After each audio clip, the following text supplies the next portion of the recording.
leak booth filters, and collision repair equipment. Please give us a call at 616-877-0099. As part of the South Christian family, Big O Smokehouse is proud to serve our community with high-quality snacks and gift ideas.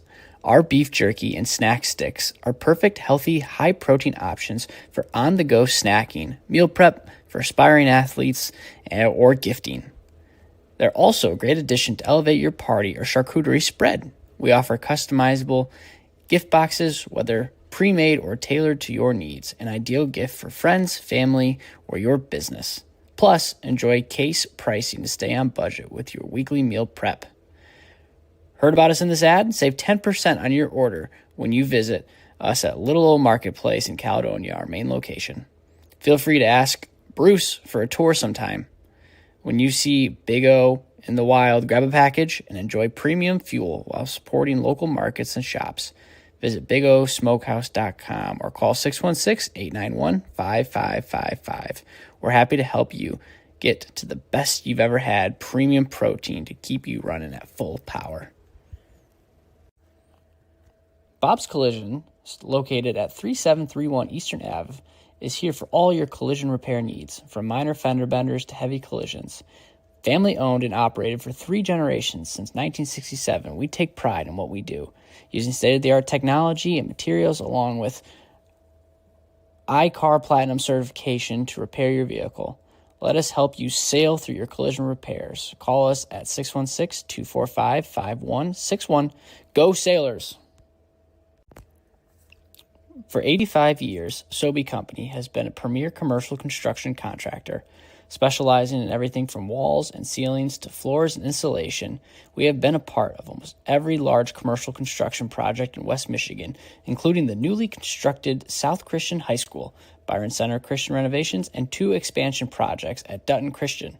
Our skills and talented craftsmen can make any interior dream you have on a construction project a reality. Go Sailors!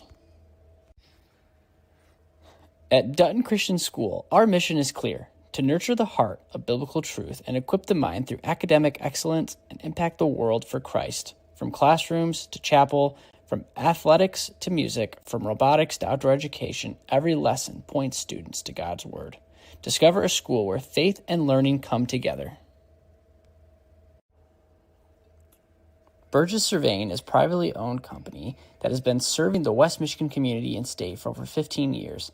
They perform a wide variety of surveying services. Whether you're a homeowner who is looking to establish your property lines or a large commercial contractor who wants his project to be completed efficiently and timely, Burgess Surveying can meet your needs. They strive to build long-lasting professional relationships built on trust with each of their clients. They're located in downtown Byron Center. Give them a call at 616-277-1636. You'll be sure to have a great experience.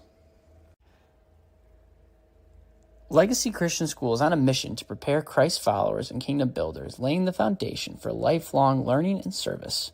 Students find their place in God's redemptive story where every subject points to Christ. With learning experiences that extend beyond our walls, we answer God's call to love our neighbors and restore His kingdom. Discover a close-knit community at Legacy where your child's faith can flourish, offering English and Spanish immersion from K through 8th, preschool, and extended care. Weights have been lifted. Sprints have been run. Preparation for today's game is history. It's time to get it done. You're listening on MichiganSportsRadio.com.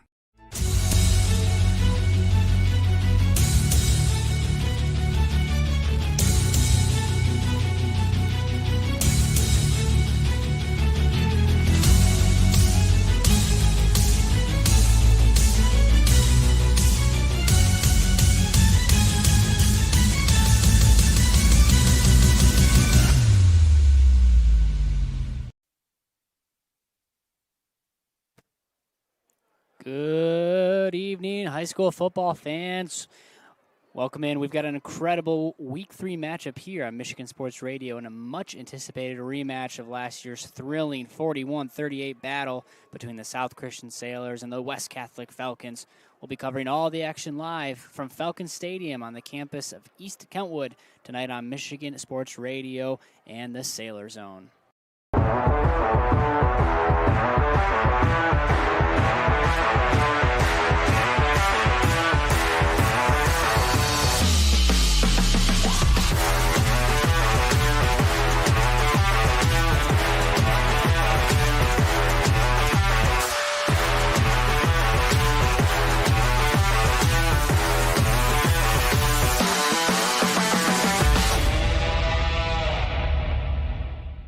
Are you having a hard time hearing tonight's game? Hi, I'm Brock Conkle from Michigan Sports Radio, and after putting it off for many years, I decided to contact Miracle Ear and get my hearing tested, and sure enough, had significant hearing loss. The friendly staff at Miracle Ear fitted me with hearing aids, and life is so much more enjoyable being able to hear the things that I've been missing. Go to miracle-ear.com to schedule your free hearing evaluation. There's a location near you.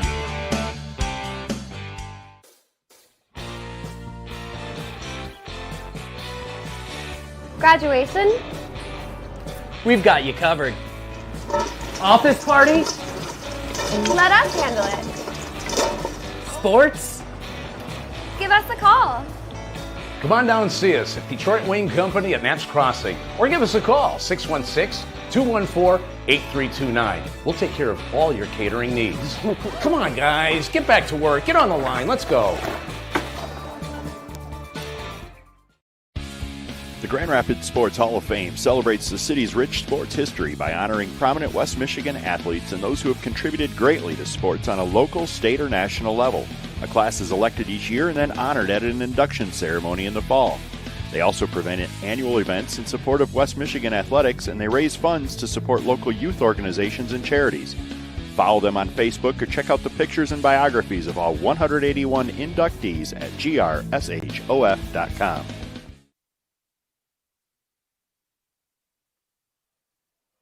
Welcome in to the Sobey Company pregame show here on Michigan Sports Radio. My name is Bryce Sack, and I'm delighted to bring you tonight's game between South Christian High School and West Catholic High School.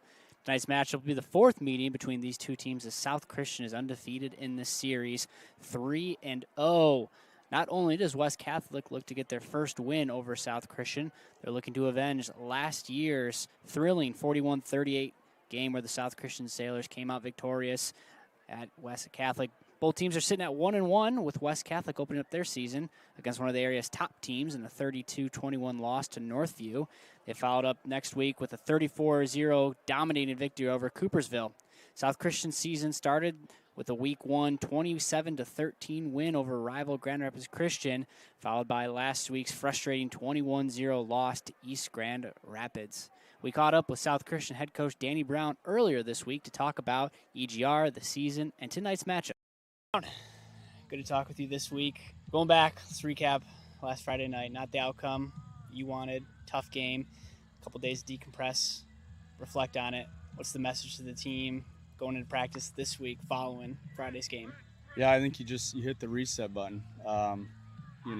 Self-inflicted wounds got us.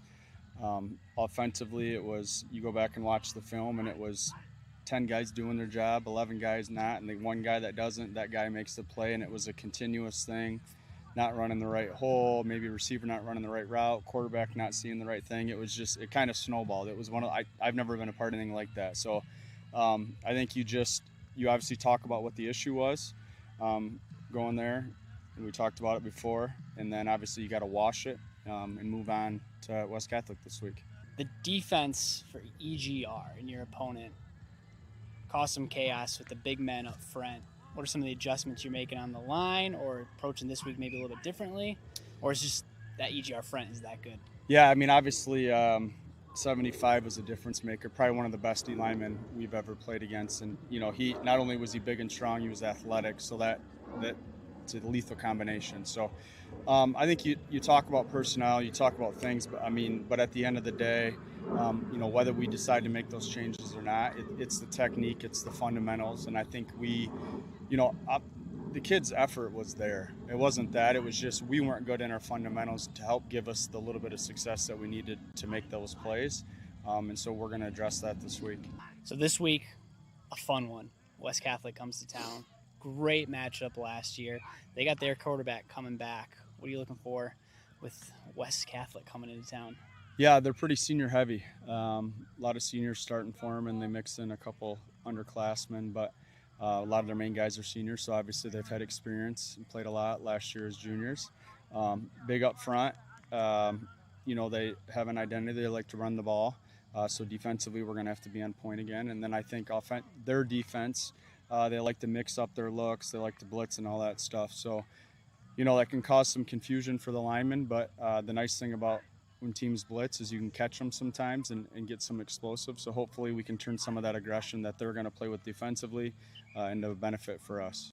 Can't wait to see. Good luck, Coach. All right, thanks.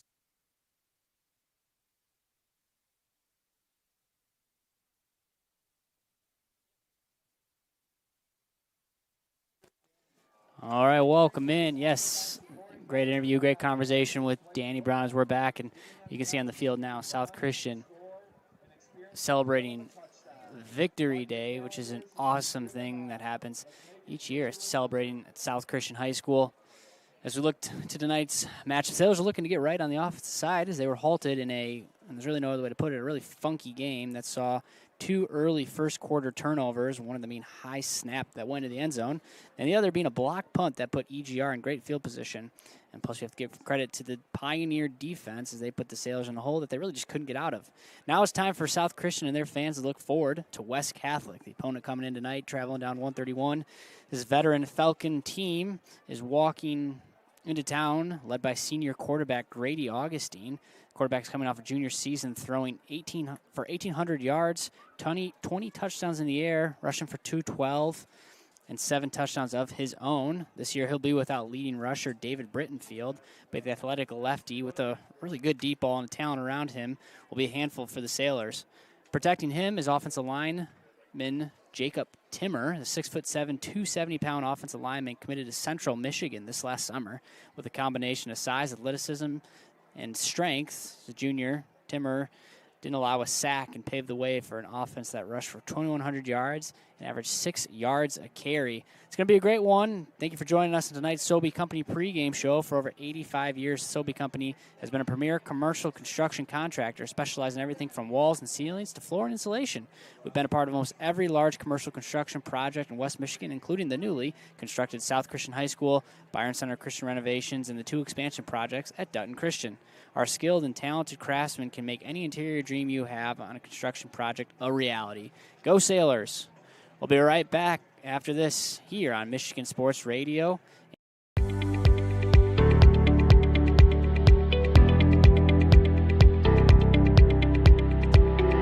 Kellermeyer Plumbing, Heating, and Cooling.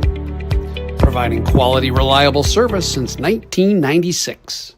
Looking for a great place to buy a used truck or car? Check out Extreme Truck and Auto Center, located at 1098 O'Malley Drive in Coopersville. They have a huge selection of trucks, cars, vans, and SUVs. Stop by their lot or give them a call at 616-384-3777. You can check out their inventory at xtacenter.com. For exceptional oral care from Grand Rapids to Reed City, trust the Center for Oral Surgery and Dental Implants. With 2 convenient locations in Rockford and Grand Rapids, we make even complex procedures seem easy. Whether you need wisdom teeth removed, multiple tooth extractions, or a dental implant consultation, we offer flexible scheduling. Our team works seamlessly with your general dentist to provide safe and accessible care. Call us today at 616-361-7327 or visit GrandRapidsOralSurgery.com. The Michigan Achievement Scholarship is funding every grad, every path. And odds are your high school senior or recent grad will qualify for free money for community college, public or private university, or career training, no matter their GPA. And the scholarship is less income-based than you might expect. Wherever your child is headed, there's free money to get them where they want to go. Learn more at mi.gov/achievement. Mom, it's happening again. The internet froze. It's just buffering over and over. Sounds like we need faster internet. Back to school starts with better internet. Get Surf Fiber Fast Internet today for just $30 a month with AutoPay. Visit surfinternet.com.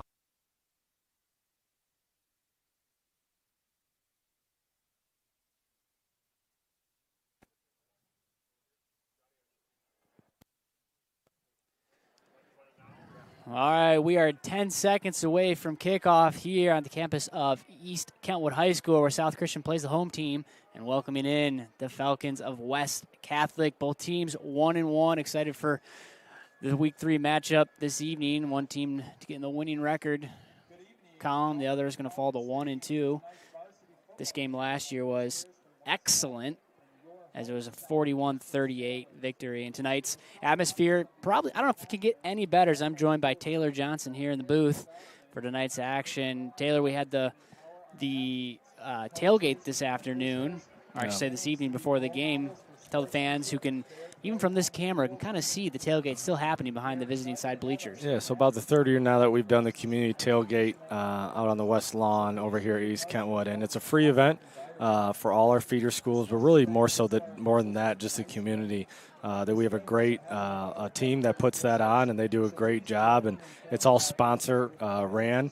And I want to thank all our sponsors who stepped up and helped out with that. We think we had about 4,000 or 5,000 people. We had free food, free drink, free T-shirts, spirit shop, games, face painting, tattoos, all those things for the kid, and just went great here tonight.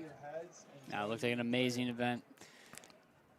We're going to actually go down to the field where there will be a prayer and national anthem. Thank you for a beautiful night with two great communities. We ask a blessing upon our evening tonight. Please keep our athletes free from injury and help them compete to the best of their abilities. Please bless our coaches, officials, and spectators tonight as we all play a part in this game. Thank you for loving us, Jesus, and we love you. Amen. At this time, we ask that you stand. This game is a privilege and was made possible by those who have fought and continue to fight for the freedoms we enjoy. Our veterans are pillar members in our community, and we are proud of all veterans in attendance with us tonight. Civilian gentlemen, please remove your hats. Active and retired military, we encourage you to render the appropriate salute. And everyone able, please stand at attention, placing your hand over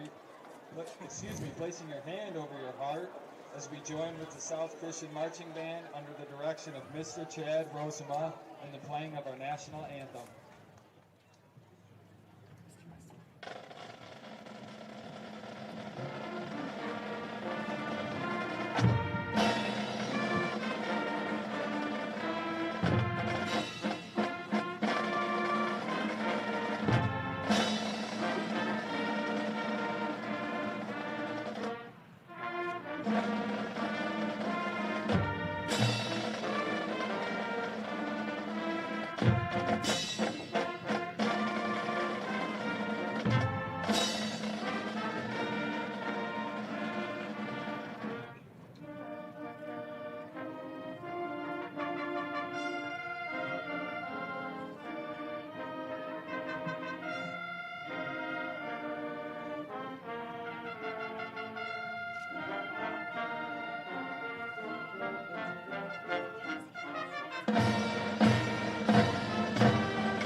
National anthem hits a little bit differently on days like today after weeks like we had. Of course, yesterday, 9/11, remembering what happened on that day, and of course, a handful of other things that happened this week, and an opportunity tonight to enjoy a football game and be with friends and family, and exciting stuff happening here at both schools. Speaking of that, I want to pass it over to Taylor Johnson, who's going to talk about South Christian's Victory Day, which is coming up here in a few weeks. Yeah, we'd just like to remind you about a very special upcoming event, South Christian's Victory Day. if you would join us on September 27th at 2 p.m. at South Christian Soccer Field for a heartwarming celebration that gives everyone a chance to be part of the game. Victory Day is all about supporting those who might not otherwise get to play football, giving them an opportunity to run, score, and experience the thrill of a touchdown. If you don't mind, mark your calendars, come cheer them on, and let's make a day to remember as our varsity football team will be out there to cheer them on and help them as well on our Victory Day, which is honestly, Bryce, one of the highlights of the year for me. It's just a great event. You're not the only one to say that here time and time again. Every year it is truly one of the highlights, and I know we're all excited for it here. Excited for tonight's action as well, as South Christian won the toss and is going to defer, so they'll be on defense first. Tonight's kickoff is brought to you by Family Fare. Their weekly special is bananas, only 49 cents. Visit shopfamilyfare.com for all the specials. Tonight's first quarter of action is also brought to you by Dutton Christian High School. Dutton Christian School. Their mission is clear: to nurture the heart with biblical truth, equip the mind with academic excellence, impact the world for Christ. From classrooms to chapels, from athletics to music, from robotics to outdoor education, every lesson points students to God's Word. Discover a school where faith and learning come together. All right, folks, we're excited for this one. Again, this is a rematch from last year's Week 3 battle. 41-38, an absolute thriller up at West Catholic. Imagine much of the same tonight. Both teams, this one's going to be exciting. There's some really good talent on this veteran-led West Catholic squad. South Christian, of course, looking to bounce back from a frustrating Week 2 loss last week. Should be a great one here. So getting ready for kickoff. Hudson Kerstetter, kicker in the game. West Catholic, Julian Cato. And Grady, check that. Owen Hunter on the return. He takes it up the right side. Numbers tries to cut it back upfield across the 32. That's where West Catholic will get the ball first. Yeah, Hudson Kerstetter just joined the team about a week ago. Week 1, Austin Burgess kicked for him. And then Hudson they brought over from the soccer team. That was a pretty good kick there, Bryce. So I think he'll be able to stick around and find a spot here on the team. It's always fun when the soccer players come over to the football team to be the kicker. It's always kind of a highlight. It's a very different uniform to put on, I'll say that much.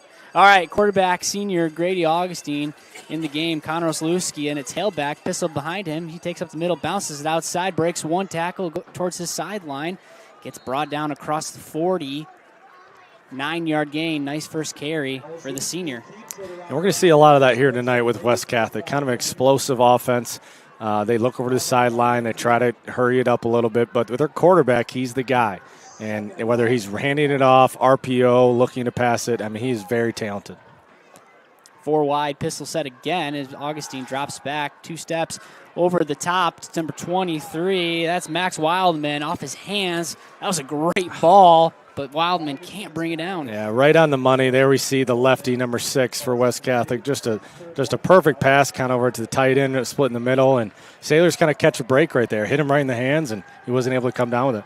I was watching him in pregame, just warming up, and that ball just bounces off his hand. Doesn't matter if it's a quick out or a deep post route.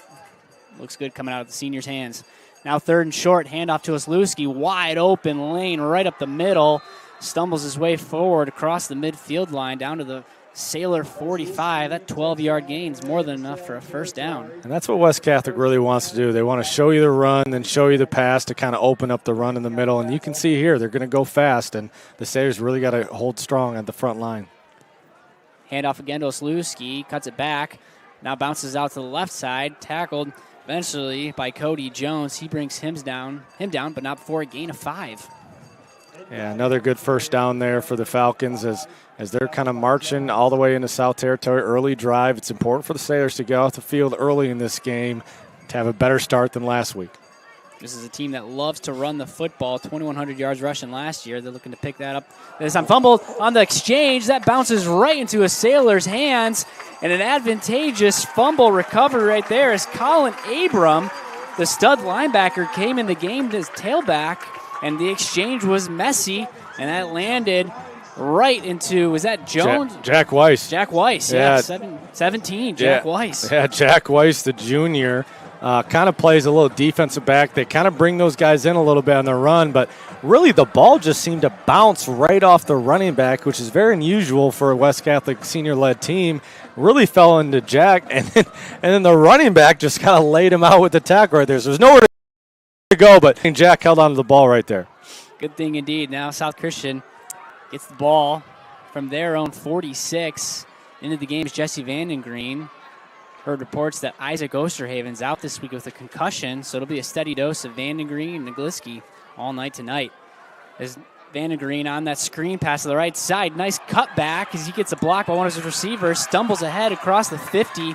Tripped up down to the 46. 12-yard catch on that swing pass. That's a great start for the Sailors. Yeah, I love that play call by Copeland. You know, Austin Burgess had a tough week last week throwing the ball.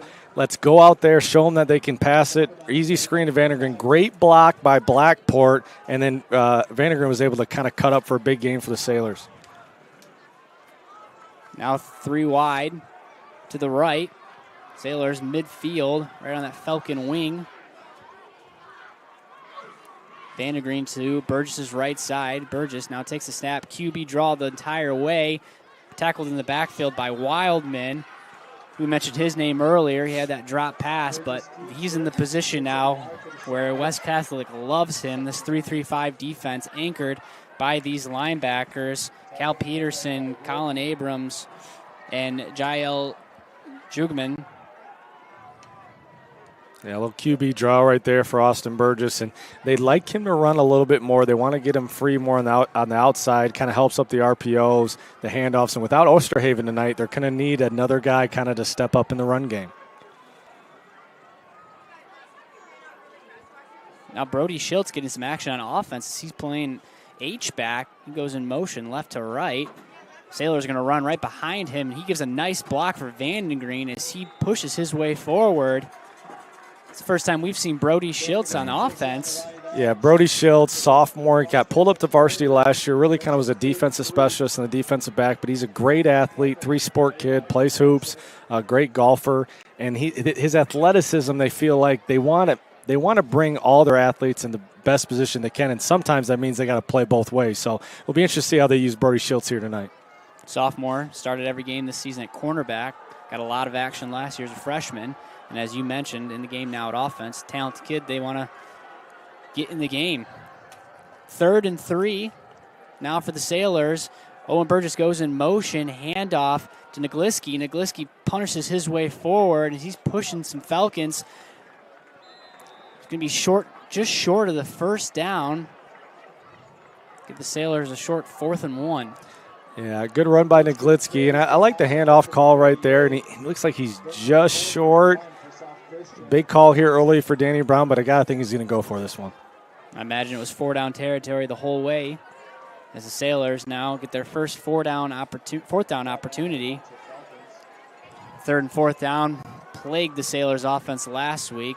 And I know Danny Brown and Copeland look to make adjustments going into this week, and we'll see that here. 4th and 1 for the Sailors. Nagliski lined up behind Burgess, handoff up the middle. He cuts backwards. Yeah. Nice cutback as he had Abrams coming in hot from that left side. He read it, ran to the right side of the defense, I should say, left side of the offensive line, enough for the first down. Yeah, great job of the offensive line right there. They created the gap that they wanted to. Nagliski hit the gap. Last week there were a couple runs talking to Coach Brown where they felt like the play design wasn't executed the way it should be, and the running backs kind of went off the map. That time, he hit the hole where he was supposed to. First down, Sailors.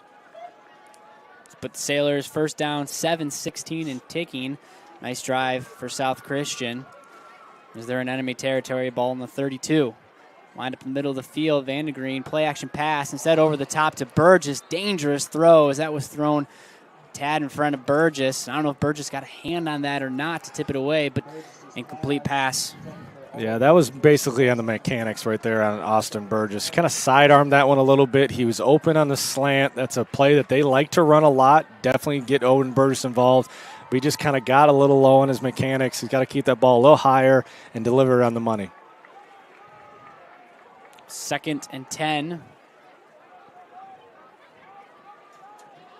Tight end in tight on the right side of Blackport. 2 wide for the Sailors. Vermas and Burgess on the right side. Handoff to Vandengreen up that left tackle. He pushes forward, tries to find a lane, squeezes ahead to the 29-yard line. Yeah, probably 4-down territory again, Bryce, right here. And I think Danny Brown might have a play call here to really kind of put them in a position where they can go for a short 4th down. You think obvious passing play here, but I could see them running it twice here for a 1st down. I don't know, maybe put a lot to put on the kicker. See if Sailors come up short here. You trust your new kicker coming to the game. We'll see. 3rd and 7, 6:30 to go in this game. Rock, Burgess lined up to the right. Schultz and an H-back on the right side as well. Blackport, tight end opposite of Schultz in motion. Play action pass, rolls right, drops in the flat. Nobody in the area. Yeah. West Catholic looking for maybe a flag on intentional grounding. Not going to get it. Yeah, not sure what happened right there. They sent Brody Schultz in motion from that H-back position to the left side. The first 2 weeks, Blackport has been in motion a lot and going out for passes, but there was no one open on that rollout to the flat, so just kind of a poor execution. This is going to set up another big 4th down for the Sailors. Challenging 4th and 7. West Catholic in their defense, I mentioned that 3-3-5. Their safeties, Wildman, number 23, we mentioned his name a couple times now. Noah Gillespie, number 0. Another one, as those safeties can come down in the run and really good in the pass defense as well. All right, 4th and 7. Burgess now drops back to pass. Looks across the middle to Vermas. Nice grab as Vermas had to extend a little bit but stayed on his feet across the 18. 14-yard catch for Vermas. 1st down, Sailors. Big time hands play right there from the junior Charlie Vermas, who's been anticipating and getting a little bit more in the action. He got in the action right there, and he kind of led him a little bit, but great catch by number 7 to give the Sailors a huge 1st down. Mentioned 3rd and 4th down were problematic for the South Christian last week. They are now 2 for 2 on the 4th down conversions. All right, 1st and 10, ball from the 15, 5:43 to go in this first quarter. Handoff to Nagliski up the right side between the guard and tackle. Nagliski gets popped, picks up 2 yards, but not before he got punished by Abrams again. Yeah, burnt there too, 42, the linebacker right there on the hit as well. And man, he just kind of laid him out early on that one. Nagliski, he likes to stay in between the tackles, kind of like Osterhaven, but the Sailors got to establish that with the offensive line and making sure that they can establish the run, which really can help open up the pass here tonight. Taylor, we've seen a lot of Schultz in the game, and Blackport stayed in the game as well. So that's a couple 2 tight end looks for South Christian that we haven't really seen much of today. This time now Blackport in at the slot left side. Rock goes in motion from right to left. Play action pass. Burgess on the slant. That one's thrown way behind him. He was open. I don't think he had a great grip on the ball right there. You could tell like it kind of slipped out of his hands a little bit. They went trips left, really to kind of with Rock in motion to kind of set up Owen one-on-one on the right side. And I feel like, sometimes you don't have a great, humid out there, gets a little sweaty. He just didn't have a great feel for that one right there. And on the coverage is Cam Imbody. The big cornerback wide receiver combo for West Catholic. Sailors now 3rd and 7. 3 to the left, 1 tight end to the right. Handoff to Nagliski. Nagliski tries to follow his man over that tackle, stumbles ahead forward, and as we've already mentioned twice now, I wonder if it's been 4-down territory the whole way, and Copeland and Brown just looking to pick up a few yards to make it a 4th and shorter. Yeah, that was that RPO read again. They worked on a lot this week in practice. In week 2, Austin gave on that RPO a lot, and they wanted to mix it up a little bit more tonight where he won't give it, keep it, pull it back, and then hit the slant, but that time he gave it away, gave it again. It looks like we might have a field goal here, Bryce. Hudson Kerstatter into the game, his first field goal attempt. I would imagine of his life, I don't have, the SID at South did not give me that information. I'm going to say this is attempt number 1. I'm going to go on a limb here right now, and let's see what the soccer kids got. Owen Burgess on the snap. That kick is up low, and it is no good. Catholic Central gets a big stop on a promising drive for South Christian. We'll be right back after this here on Michigan Sports Radio in the Sailor Zone. You hear that? That's Service Professor fixing your drain, sewer, plumbing, electrical, heating, or cooling, and fixing it in a snap. Service Professor will fix it in a snap.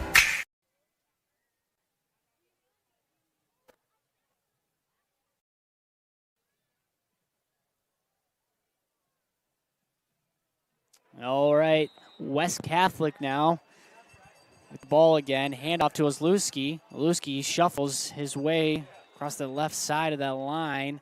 Waited patiently for a hole as he'll pick up 2. Yeah, an opportunity to check with the soccer coach, Joel Vanderkoppel, right there. And that was Hudson's first ever PAT or field goal attempt. So hopefully he gets another opportunity here tonight, put that one behind him, and hopefully get some points for the Sailors. I don't know what the short memory tactic and strategy is in soccer, but in football, you got to have one. As Augustine drops back to pass, high sailing pass is completed.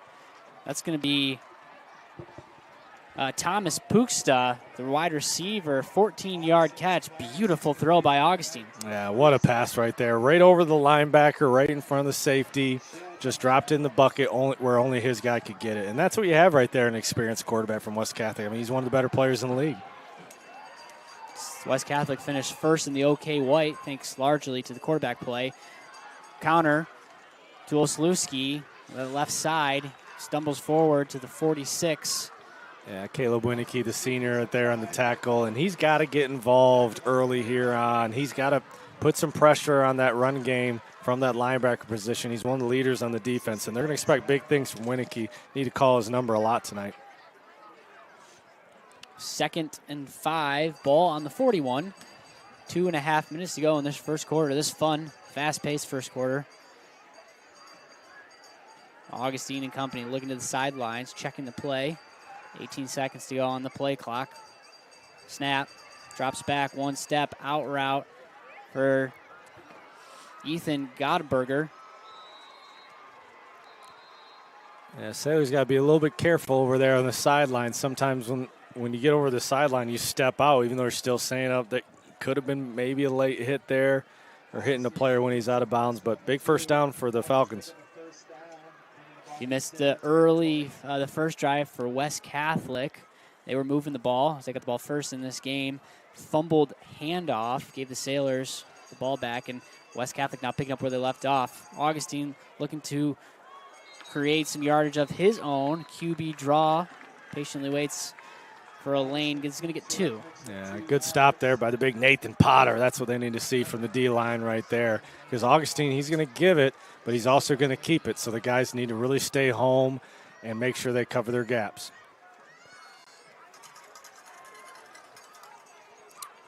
$1:25 to go. Back into the game is Colin Abram at tailback.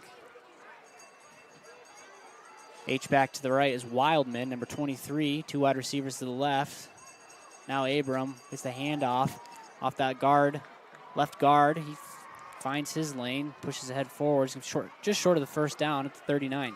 Yeah, good blocking right there by the Falcons. Really own the line of scrimmage. He's going to pull up a short one here, but I expect the Falcons to kind of move fast here and kind of go right back to that same gap, see if they can get the first down, another run. Falcons bringing in 2 tight ends. Noah Gillespie in the game now on that right side, as they're going to hand it off to Abram, who fouls his blockers. Enough for the first down. He'll head to the 33-yard line. Yeah, again, right up the gut right there. They've ran that play about 4 or 5 times, and he's just kind of going right up the middle. The defensive line for the Sailors really need to hold their own, because I feel like right now the Falcons' offensive line's winning that battle, the interior line inside. Jacob Timmer, that big right tackle, is the best player on this offensive line. Of course, QB is lefty, so they're going to put him at right tackle. As Augustine drops back plenty of time, he patiently waits. That one's thrown just out of reach for Winicky. He had an opportunity for a pick there. Yeah, Vermas actually there, right there. Yeah, number 7, Vermas, who had the big first down catch down there. Just out of his range, but I think he had a little finger on it right there. And sometimes as a defensive back, that's sometimes the best thing you can do is you got to get your hands on the ball, make sure that they can't catch it behind you. Plenty of time for Augustine, and thought he had an open man. I think he might have got hit too as he threw that ball. Incomplete pass, 2nd and 10. Incomplete pass stops the clock, so 19 seconds to go in this first quarter. Augustine screen to that left side. Puchsta with the catch. Nice tackle by Schultz. Yeah. Great play there by Schultz. Unbelievable job getting off the blocker, staying home, and making the tackle on that bubble screen. Really good play there by number 1. That'll take us into the break here. 0-0 score in this first quarter of action.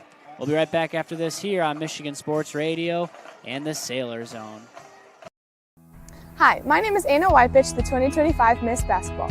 For athletes and busy students, getting your wisdom teeth removed can kind of seem like a big deal.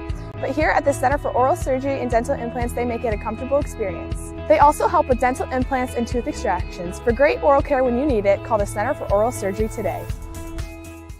Uccello's Restaurante is where great food and sports come together. There's something for everyone, from a variety of handcrafted pizzas along with classic Italian dishes. With over 50-plus TVs in each location, you won't miss any action of the big game. Plus, they deliver. To check out their menu or order online, go to uccellos.com. Check us out to see why we're the #1 sports lounge in the area.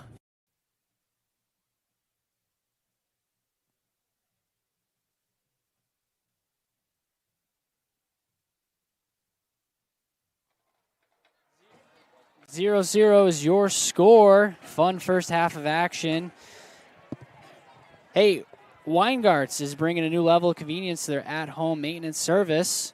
That's right, they come to you. Their expert technicians roll right up to your driveway with genuine parts and trusted care. No loading, no drop-offs, just winning service that keeps you running along season after season. Don't sit on the sidelines. Schedule today at Weingarts.com and experience the Weingarts way. All right. 3rd down for West Catholic. 3rd and 5.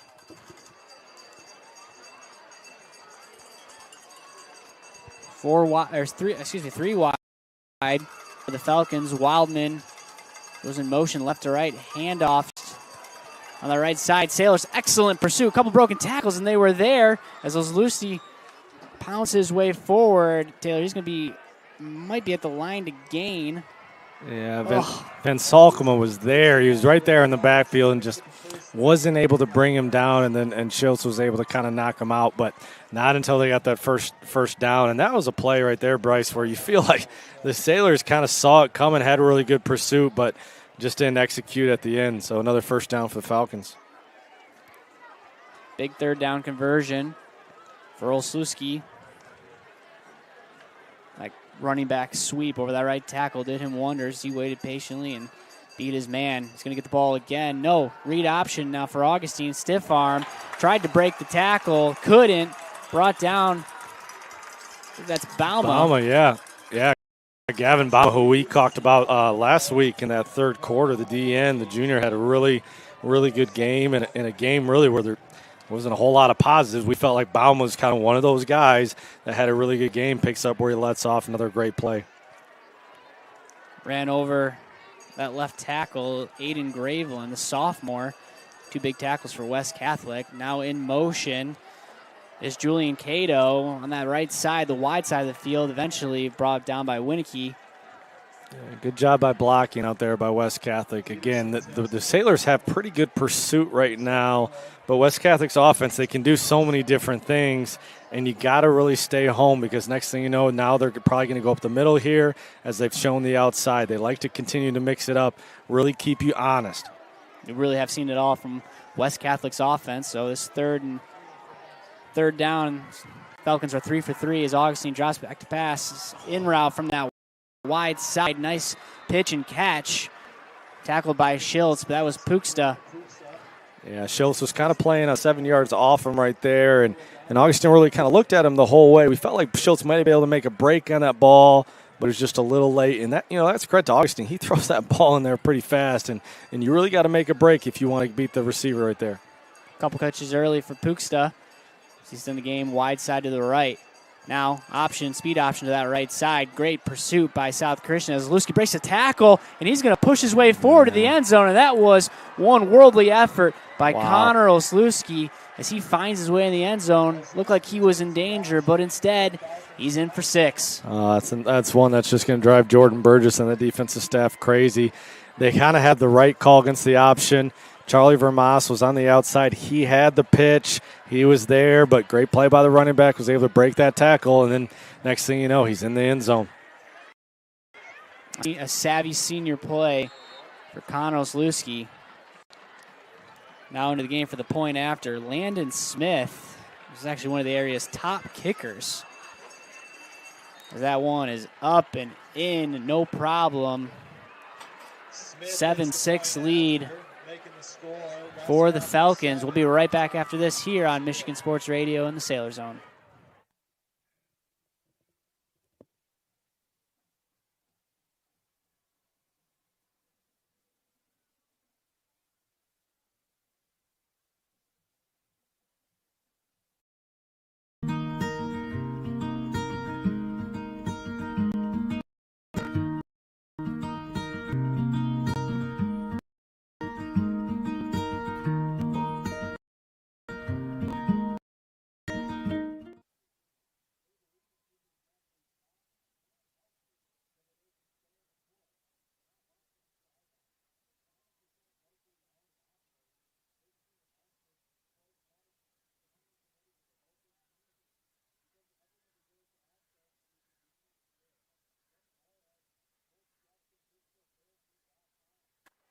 That scoring drive was a promising one as West Catholic went 14 plays, 80 yards.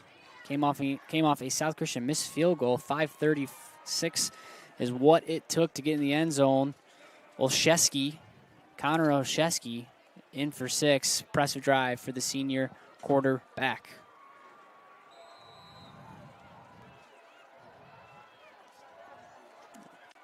All right.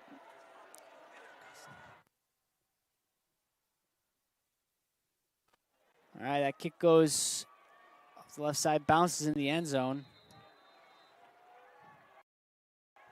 South Christian now will get the ball back. Yeah, see how they respond here, Bryce. This is kind of the situation that we were in last week.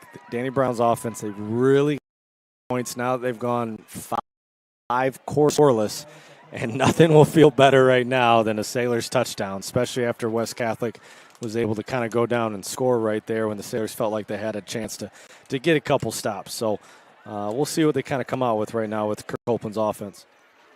That's a really good point, Taylor. 5 quarters with nothing to really show for it on the offensive end. This is a big opportunity for the Sailors to bounce back as they get the ball on their own 20-yard line. Vandergreen lined up to the left side, gets the handoff, sweep to the right as the guard's pulling to this numbers. He picks up 2 on that first down. Nice pursuit by the Falcons. Yeah, that's one thing to watch. You know, Sailors have had 3 running backs pretty consistently the first 2 weeks. Osterhaven is out this week, concussion protocol. So we're going to see a little bit more Jesse Vandergren. We're going to see a little bit more Kyle Naglitsky for the Sailors' run game here tonight. And as we talk about the running back position, I think that's Vandergren on the field right now as he is shaken up, and he will receive some attention. Hey, Educatus is the world leader in high school study abroad programs, bringing hundreds of international students right here to Michigan every year. Educatus makes global education possible right here at home. For more information on becoming a host family, visit educatus.com. That's educatius.com. Yeah, hopefully Vandergren's okay here, Bryce. That's one position the Sailors probably can't afford to lose here, another running back. And if they do, we could see the freshman Dax Blackport move to the running back position. We could also see Tanner Rock move to that running back position. And last year, they even flirted a little bit with Owen Burgess, the star wide receiver, kind of in that running back position. So hopefully he's okay. And if not, Kyle Naglitsky and company will have to pick up the slack. Another name, too, to maybe mention there is Cashin Van Salkman, yes, who got reps at running back last year. But Danny Brown, talking to him preseason, he said he's middle linebacker the whole way. Yep. Yeah.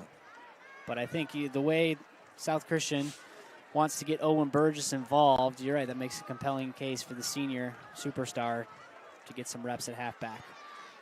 All right, 2nd and 8, 9:57 to go. In the second quarter of action, Sailors down 7-0 to the visiting Falcons. Owen Burgess now in motion.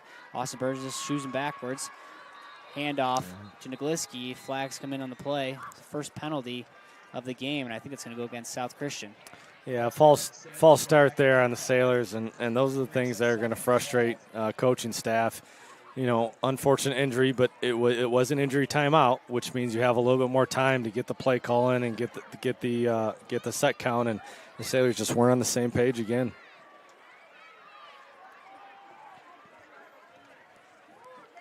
Nagliski in the game at tailback now for Moss. Burgess lined up the left side. Blackport in at tight end on the wide side of the field as well. Sailors on the right hash mark. Burgess handoff to Nagliski. He lowers his shoulder, but not before he gets hit in the backfield. Yeah, Falcons fired up after that one. Their defensive line got a lot of momentum going right here, and that's one thing we got to watch tonight, Bryce, here is that Sailor offensive line. They're going to need a little leadership from some of the older guys to really kind of keep them fired up to have a little bit more success. Big third down, 3rd and long. This was a position the Sailors saw themselves in a lot last week, as Falcons now rotating handful of players in on that defensive side, keeping those bodies fresh. Unlike a lot of teams at this high school level, not a lot of guys playing both ways, and if they do, they're getting time sparingly on one side or the other. Timeout. Timeout. South Christian.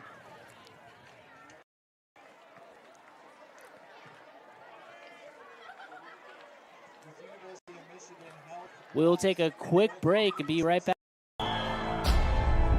Deep down, you've always had something special.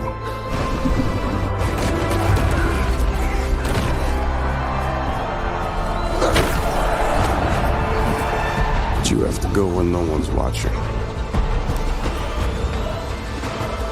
to see how special you really are.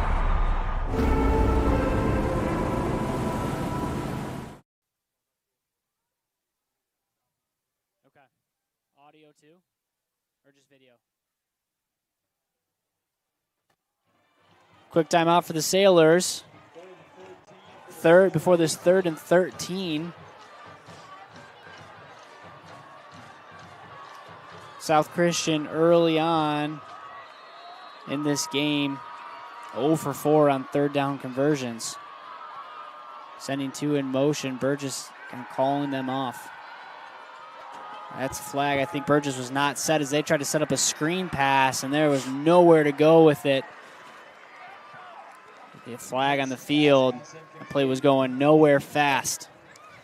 Yeah, not sure that's what Coach Brown had in mind coming off that timeout with that big 3rd down, and we'll see here what the flag is.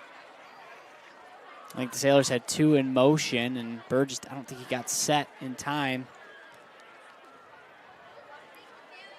West Catholic will have an option here to, they're going to decline. A legal shift that they are declining.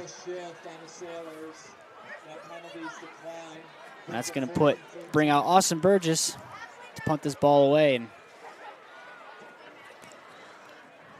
frustrating drive for South Christian as Vandegrain got the first carry, picked up 2. He gets hurt, and just momentum can be slowed down completely.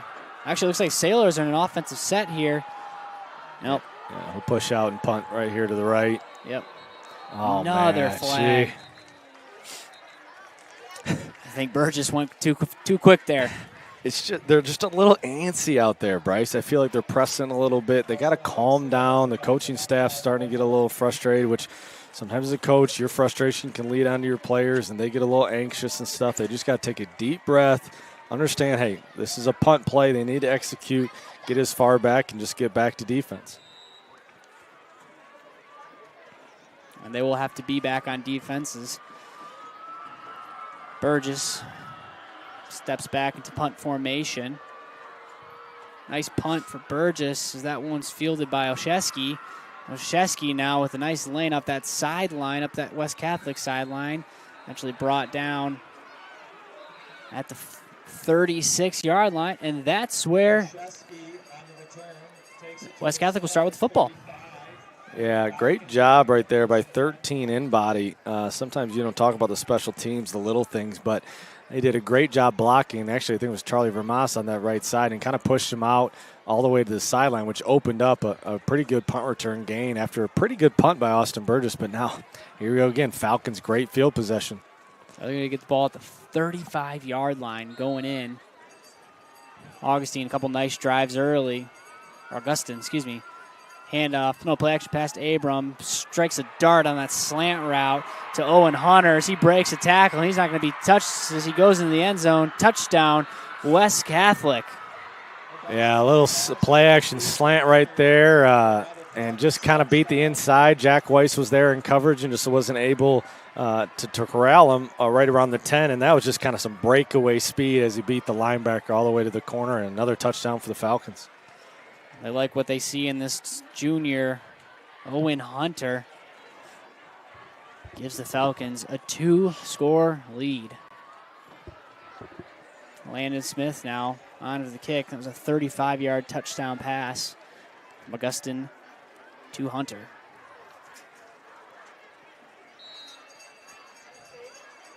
Cal Peterson on the hold. Snap is a bit high but fielded. It's up and it's in. 14-0 is your score here. West Catholic over South Christian. We'll be right back after this. Car Center is an automotive collision repair company with multiple shops throughout West Michigan. Our goal is simple, to bring hospitality to the collision repair industry. You can find us online at carcenteri.com to find the location nearest to you. Because at Car Center, fixing cars is our job. But helping people, that's our business.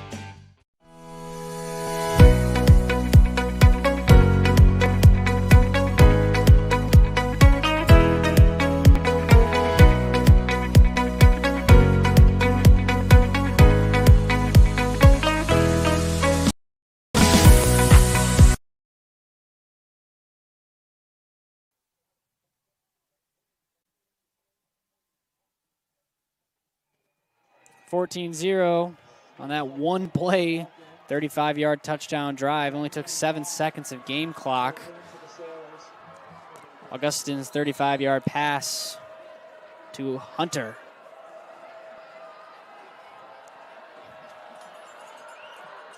Smith on the kickoff. Rocks fields it at the 3. On the right side, as he tries to break a tackle, he does, but gets swarmed by a handful of Falcons across the 20. Down to the 23, and that's where South Christian will get the ball as a pumped-up Falcons defense takes the field. Yeah, the Saiors just really need a spark, Bryce. Whether it comes from special teams, defense, sometimes when your offense is struggling, you just kind of need someone else to pick you up. And that's what they really could use right now from the special teams, the defense, or, kind of a turnover, just someone to create some momentum. But at the end of the day, it's on your offense. Your offense has to be able to drive the ball, get down into their territory and score, and they just haven't been able to do that lately. South Christian has seen some success on the ground as they've attacked this 3-3-5 defense. Hunter Price, Brady Schultz, Jack Franzak, those 3 down linemen for the Falcons. Been a good battle in the trenches tonight. South Christian on offense. Handoff now to Gliski. Nagliski over the right side. Tries to follow his blockers. Picks up 2. Yeah, another big hit right there, number 7, Connor Oshesky, and we're going to be calling his name a lot tonight. He's one of the star players, kind of plays both ways at times, and on that defensive side, he's fired up, and another big tackle from the 7. He's another one where you go on the field and you see him. It's a big body and talented football players. He's one of the few who's playing both sides of the ball and can't keep him off the field. 2nd and 8, 7:37 to go in the second quarter. As you mentioned, South Christian looking for something here after a 2-yard pickup. Nagliski in the backfield, 3 wide for the Sailors. Handoff to Nagliski. Behind his guard, he gets swarmed for no gain. That Falcons defense, those front 6 are playing really well right now. Yeah, there's that RPO situation again for the Sailors, and Burgess elected to hand it off again. I think they'd like him to mix it up a little bit more. Read that defensive end. If he commits, He's got Owen Burgess out there in the flats, and I think right now they're just handing off a little bit too much. They had some early success in the flats in the passing game. They need to get back to that. You mentioned Burgess already. He's lined up to the wide side. No one except Thayen in the game as Burgess drops back to pass, tries to dump it. That one gets tipped. That's going to be incomplete.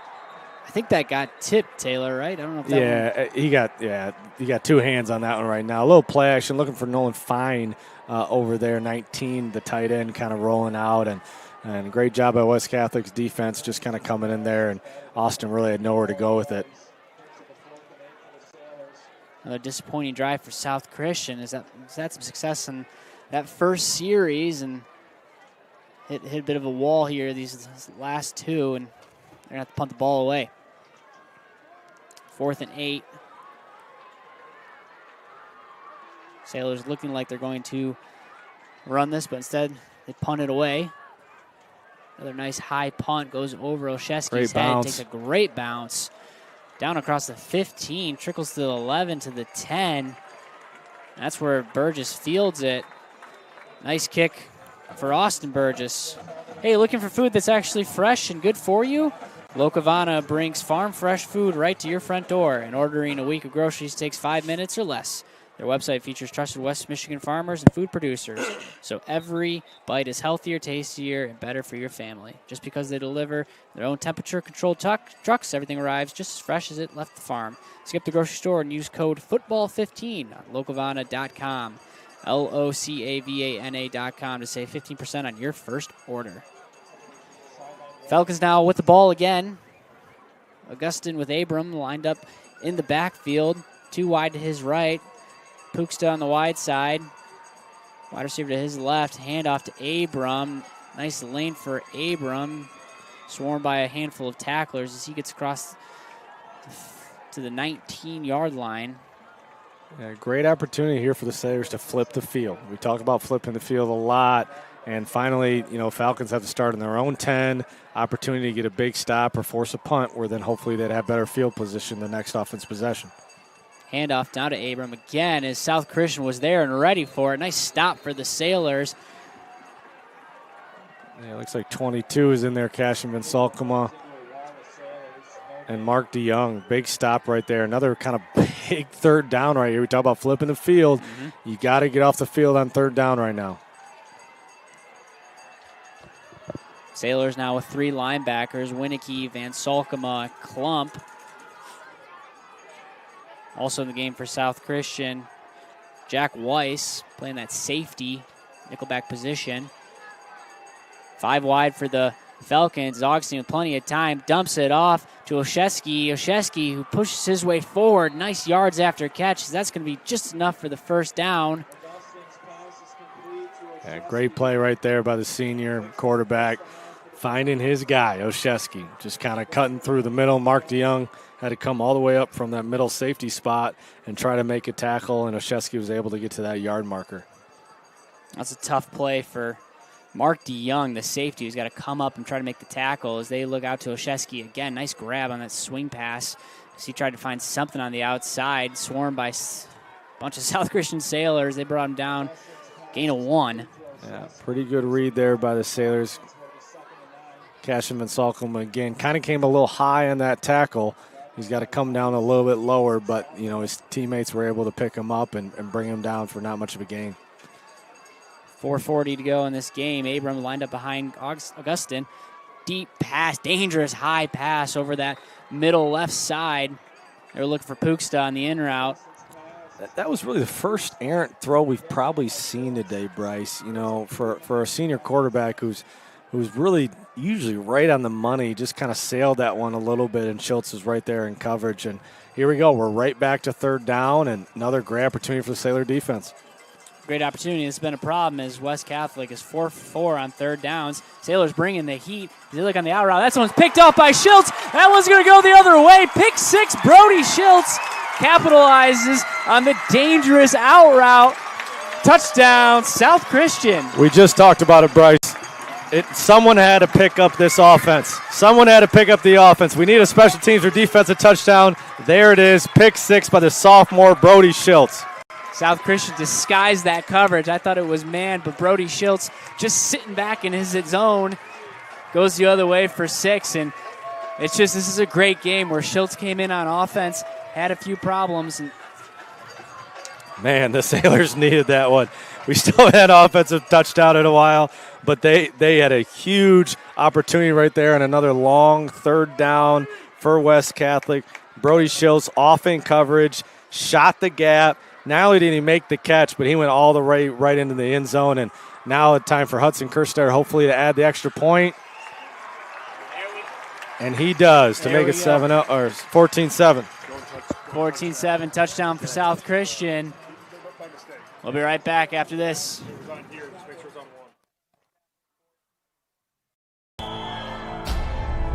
Deep down, you've always had something special.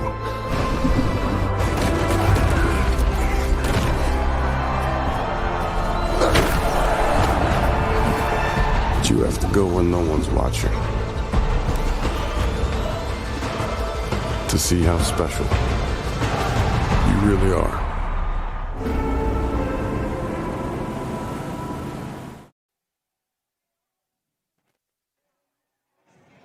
How about that? South Christian Sailors bounce back. A desperately needed touchdown. Brody Schultz, 35-yard pick 6. West Catholic was moving the ball well all game long. And Brody Schultz, the sophomore, answered when they needed him the most.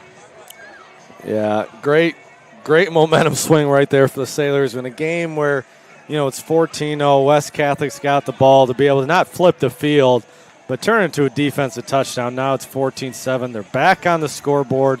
They got some points on the board going into half.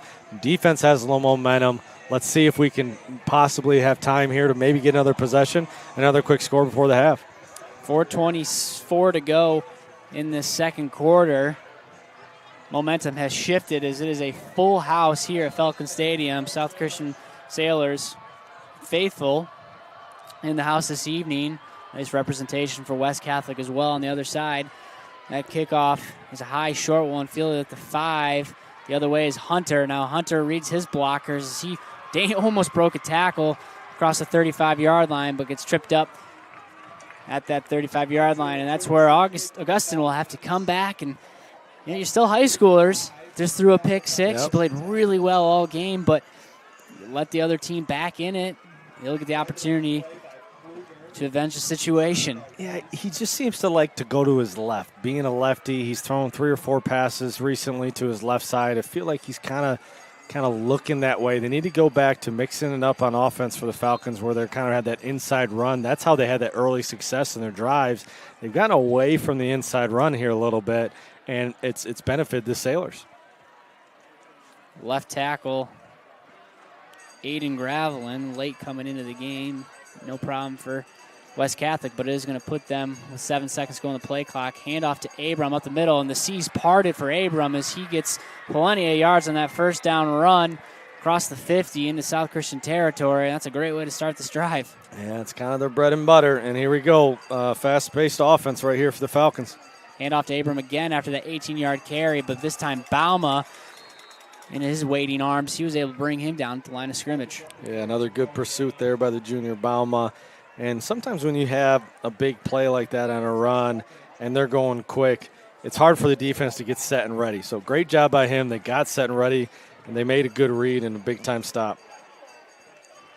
Running right at the teeth of this Sailor defensive line, Benjamin Buter, Nathan Potter, the big fellows up front, Cody Jones, and Gavin Bauma on the outside of this 4-3 look, this 4-2-5 look really for South Christian. Abrams up the middle, this time tackled by Van Salkema. Nice play by the linebacker coming in and making the tackles. I thought maybe Abram would have a lane. Yeah, another good stop for the Sailors defense right now. Back to third down. Let's see what the Falcons do here. Do they go back to the inside run or do they go to the play action? And what I think they would like to do is get Augustin in the run game a little bit more. So I think this could be an opportunity for design QB run. Just over 3 minutes, 3:03. Clock is ticking down. Big third down for the Falcons. So they send 2 guys in motion, Gillespie and Wildman. Left to right, handoff now to Oshensky. As he pushes his way forward. It's going to be short of the first down. Yeah, good tackle there by Ben Jackson. Looks like he's going to be just short, but I expect the Falcons to go fast here, and I could see them running the same play right up the middle. That was the Saiors' first third down stop, if you want to take away the pick six. This is West Catholic's first fourth down attempt. 2 wide right. Falcons bunched in tight. So they're going to give it to Oshensky up the middle. Stuffed by South Christian. And I don't think he's going to get it, Taylor. I think he was stopped as the whistles get blown. It's going to be an interesting ball placement. This is going to be close, Bryce. It's all going to be about the spot, and then it is. It's a big stop for the Saiors. Great job by the defensive line. We just mentioned those big fellows up front. Jones, Buter, Potter. Those guys answered the bell as Big Olszewski. Interesting point there. West Catholic subbed, which gave the Saiors an opportunity to sub, and they got their bigger guys kind of up in the game to be in the front. If West Catholic wouldn't have subbed, the Saiors wouldn't have had those defensive linemen in. So I actually think that sub really helped the South Christian Saiors. That's a great call out as South Christian will get the ball. 2:07 to go in this game. Reminder, Saiors won the toss, deferred, so they will get the ball back. Fortunately, Taylor, this is where South Christian has had some issues getting things rolling, as you do not want to go 6 scoreless quarters. But they'll get the opportunity here to get this offense right as Coach Brown signals in a frustrating timeout call. Yeah, Coach Brown's pretty fired up right now. And again, you're coming off you have the offense set on the sideline. It's first down. The play call's been in there. Those are things you work on in practice every day as a coach, and you expect them to know how to line up, what the play is. And he said to take 2 timeouts. When in a game like this, they need these timeouts going into the second quarter to make this drive. Frustrating plays for sure. 2:07 to go. Hey, tune in to the Van Solkema Farms halftime show. It's going to be a fun one. We will get an interview and talk to Carson Viss. He just entered the booth. The former South Christian all-star, really, both football and basketball, now at Western Michigan. We'll get an opportunity to chat with him for a little bit here. Should be fun here on the Van Solkema Farms halftime show. Yeah, special to have Carson here at the weekend off, and you'll get a chance to talk to him here at halftime to hear about how he's doing at Western Michigan. All right, 1st and 10 for the Saiors. Burgess drops back 1 step back. He's got Rock on that sideline, just overthrown as they were trying to hit the cover 2 opening, and they couldn't as that ball was sailed just over the head. Yeah, first time the Saiors have taken a deep shot in a while, so I do like that aggressive play call, and I think at some point you just kind of got to let it rip, especially with a new quarterback. And Rock's probably the guy they're going to want to throw it to it, on a speed route like that, but he just kind of oversailed that one. Technical difficulties here on the screen. It's second quarter. It said fourth. Now it's second quarter, folks. So 2:02 to go in this second quarter of action. South Christian ball on the 38-yard line. In motion now is Rock. Jet sweep to him. Rock's got an opening. Can he beat his man? He does. Nice cutback across the 50 to the 45. And Easton Rock giving this offense some life as they're going to get the ball on the 45-yard line going in. That's 17-yard carry. That's what they needed right there from the sophomore Easton Rock. And they were like running that jet sweep. It's a play that West Catholic scouted, I'm sure of it, but great job of execution by the Saiors. They had their blockers out in front. And then again, Easton Rock's got a really good cutback game.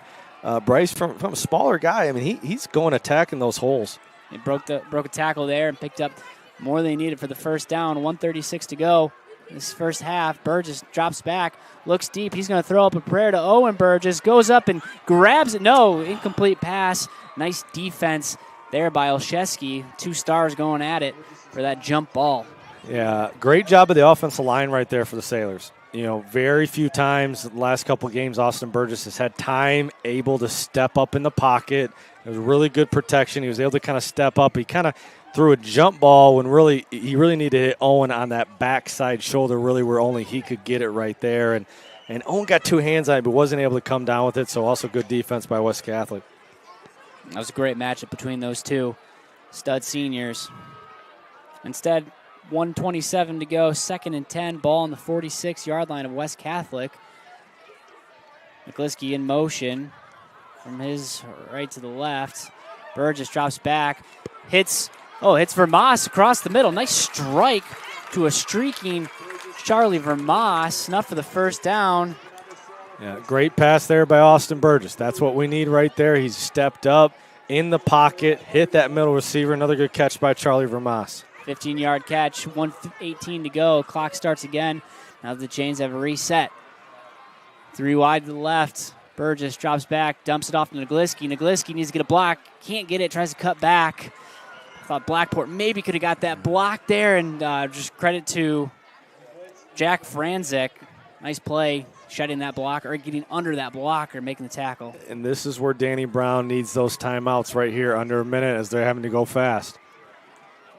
49 seconds to go. Burgess drops back, steps up in the pocket, dumps it across to Rock. That one's just too high.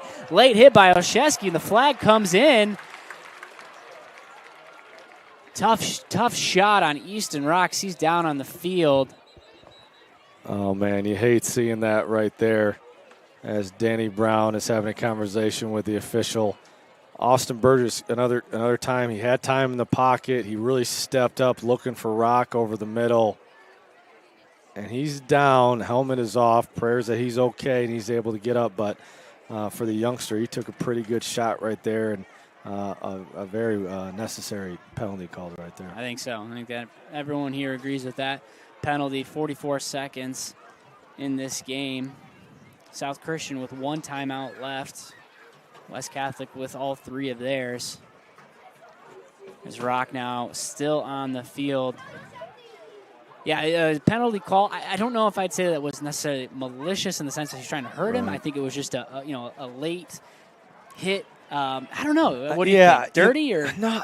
It's hard for me to say that. I think in football, especially with the safeties right now, when they're trying to make a hit, they're not watching the ball.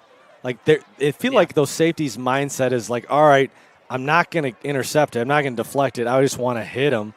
And it's just an unfortunate play. If Burgess doesn't sail that ball, does that situation happen? I'm not really sure. You can't really blame it on anybody. But I do think in today's game, it probably is definitely a penalty. It's a good assessment of the situation.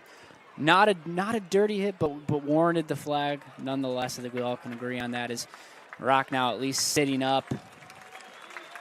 Coach Brown picking up his helmet and getting a round of applause, as really it's been Rock on this drive on that jet sweep that gave Sailors offense a little bit of life and put them in a great position. Yeah, shout out to the training staff, Dee Kisner and her staff. They do a tremendous job here in the sports medicine department, and they'll do everything they can to make sure that Rock's checked out, to make sure that he can go back in this game if able to. Now 2nd and 10.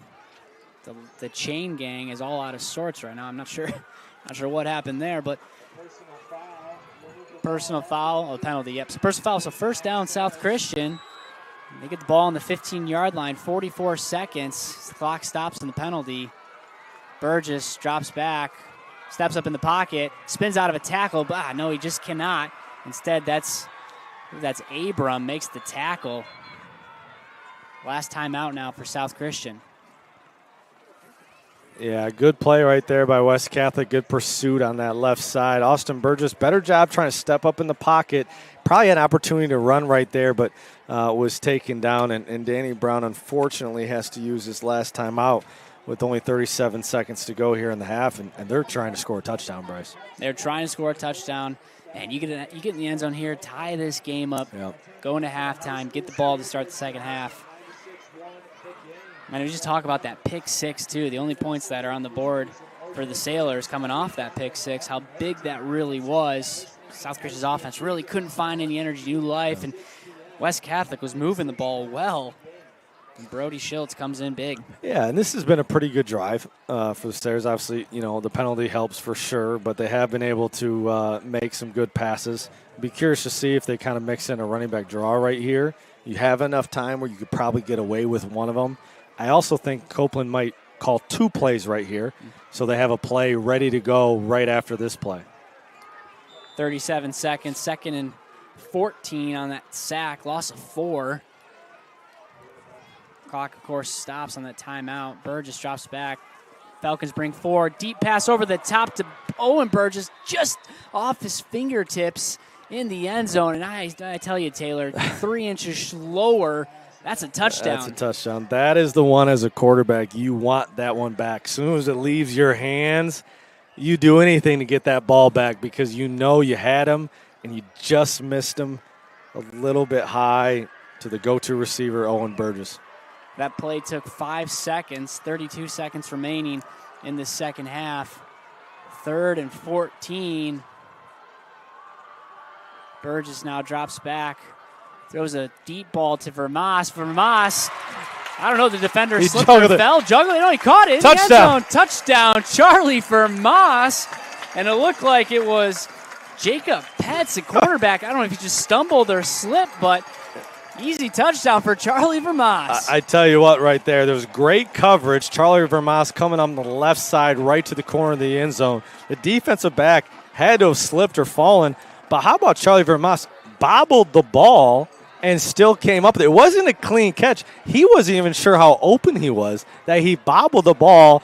Big touchdown, first touchdown for the Saiors in 6 quarters. And it's good to have that monkey off the back there, Bryce. Well put indeed.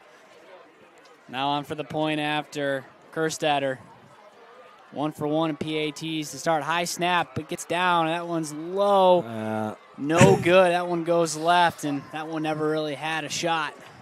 Yeah. 26 seconds to go in this the second quarter of action. South Christian Sailors, opportunity to tie it up. No good on the PAT. Down by 1, but I tell you what, you go back, 7 minutes of game time, and this was not looking great for South Christian. And thanks to a pick 6 and touchdown there, South Christian back in this game. Yeah, and the Sailors elected to pass a little bit more. You know, the more they trust Burgess in the passing game, the more opportunities they'll have. They have good receivers.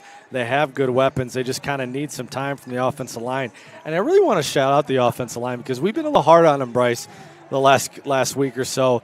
And that was a much better job in pass protection so Austin could step up and find his receivers. Yeah, shout out to the big fellows up front. Rignaldo, Labazo, Gritter, Hunderman, Joldersma. Those 5 stood the test there on that last drive. 7-play, 62-yard drive for the South Christian Sailors thanks to turnover on downs. Burgess' 19-yard touchdown pass to Charlie Vermas. Took 1:34 off the game clock. Score 13-14. South Christian down 1. As West Catholic does have all 3 timeouts. 26 seconds to go on the clock.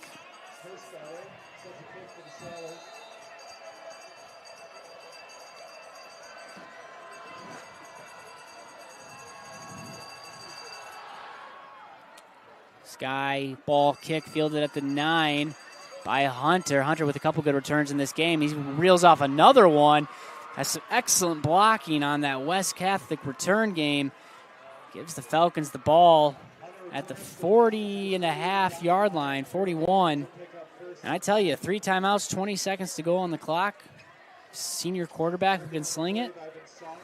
Yeah, all 3 timeouts. I mean, you got a great opportunity right here for West Catholic to kind of see if they can get down in field goal range. And as we talked about, they have a great kicker. They have somebody they trust with a field goal. So they have time here with their timeouts and this good quarterback. Augustin now, QB draw looked like it was designed the whole way, but snuffed out. Blackport. That's Dax Blackport. Couldn't quite see the number there. Nice play by Blackport. And I think that was one of those where you're West Catholic and head coach Landon Grove, and you're saying, all right, what can we get on first down? If we can get something, maybe we'll try to run a series here. If not, we're going to let this clock run out. And that's what they decide to do. 13-14 is your score. South Christian with a big second quarter. Hey, we got a quick 2-minute break here. We'll come back, and we'll talk to former quarterback and football-basketball combo superstar Carson Viss here on the Van Zolkema Farms halftime show on Michigan Sports Radio and the Sailor Zone.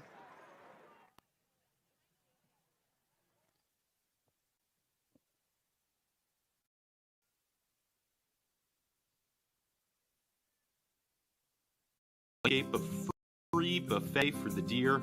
Well, Deer Solution Repellent Service can help protect shrubs and flowers from deer damage. Visit deersolution.com and schedule your free estimate today.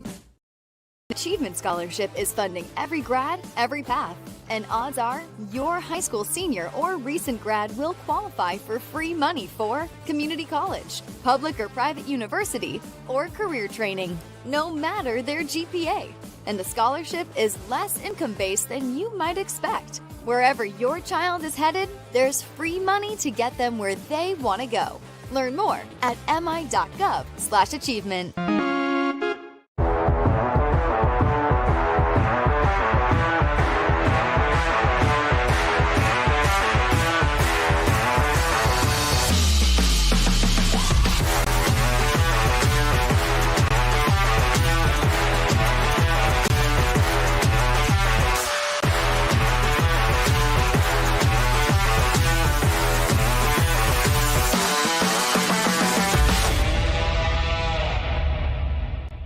167 horsepower, candy red, 8 cylinders of freedom.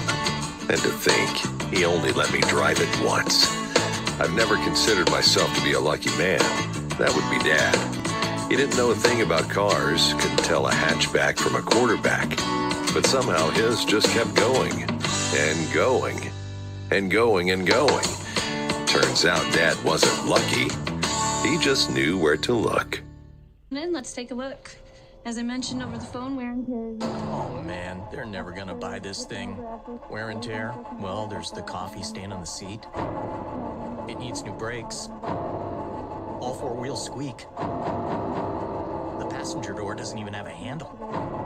Not to mention that one time I went to my uncle's farm and backed up into a truck full of shit. Should about cover it. You're all set. Oh. Don't overthink it. Seller to Weller.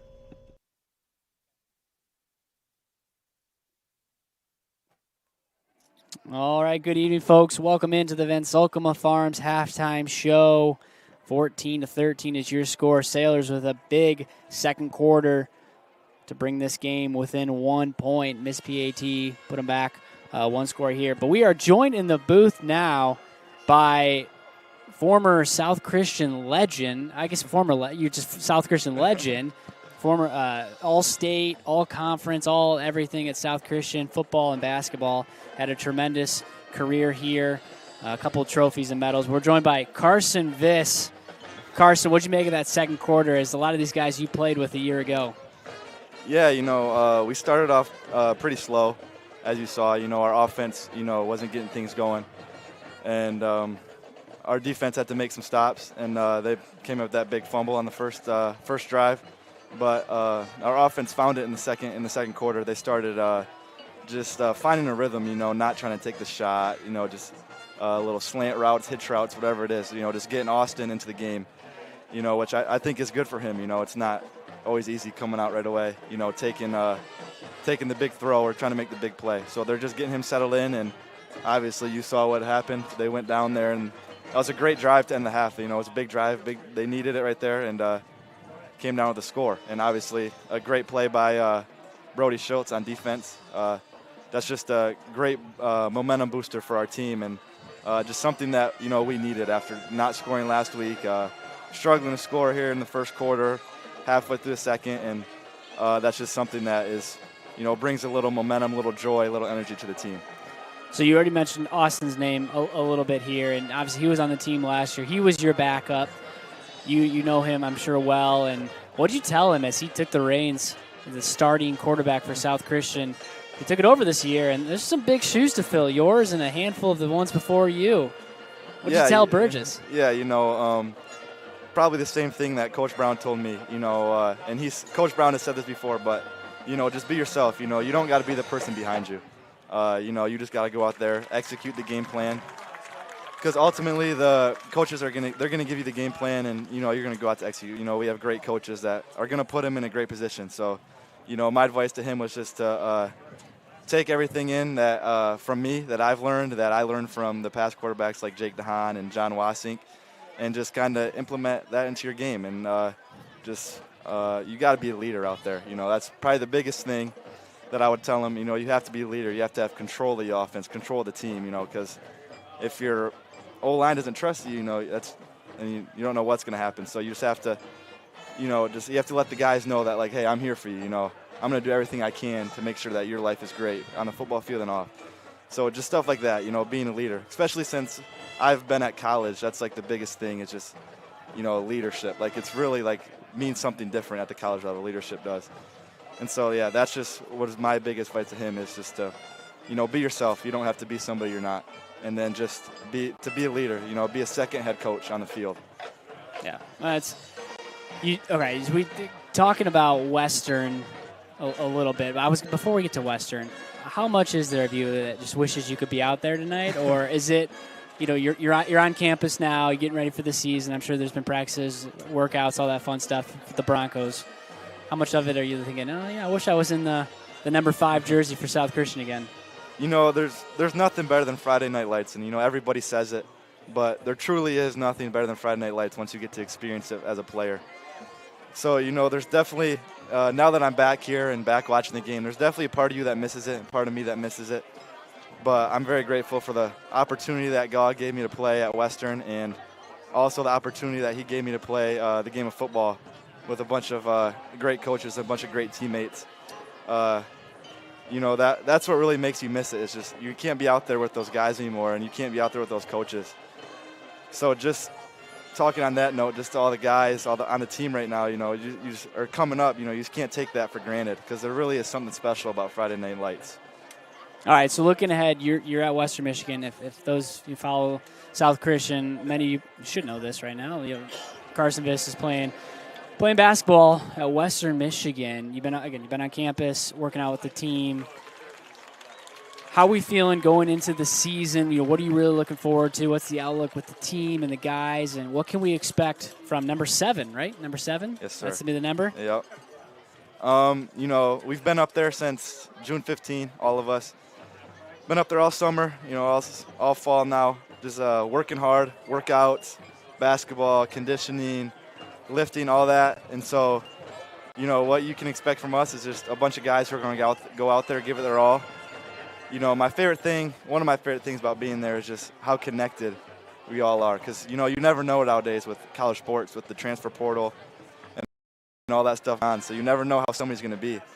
So all credit to our coaching staff for putting together a great team of just a bunch of guys who are out there not for themselves but out there to win. Because ultimately that's the goal. That's what you want to do. You want to compete for a MAC championship. You want to be able to get that bid to go to the NCAA tournament. And ultimately, that is our goal as a team. To be able to play meaningful games in March. That's the biggest goal.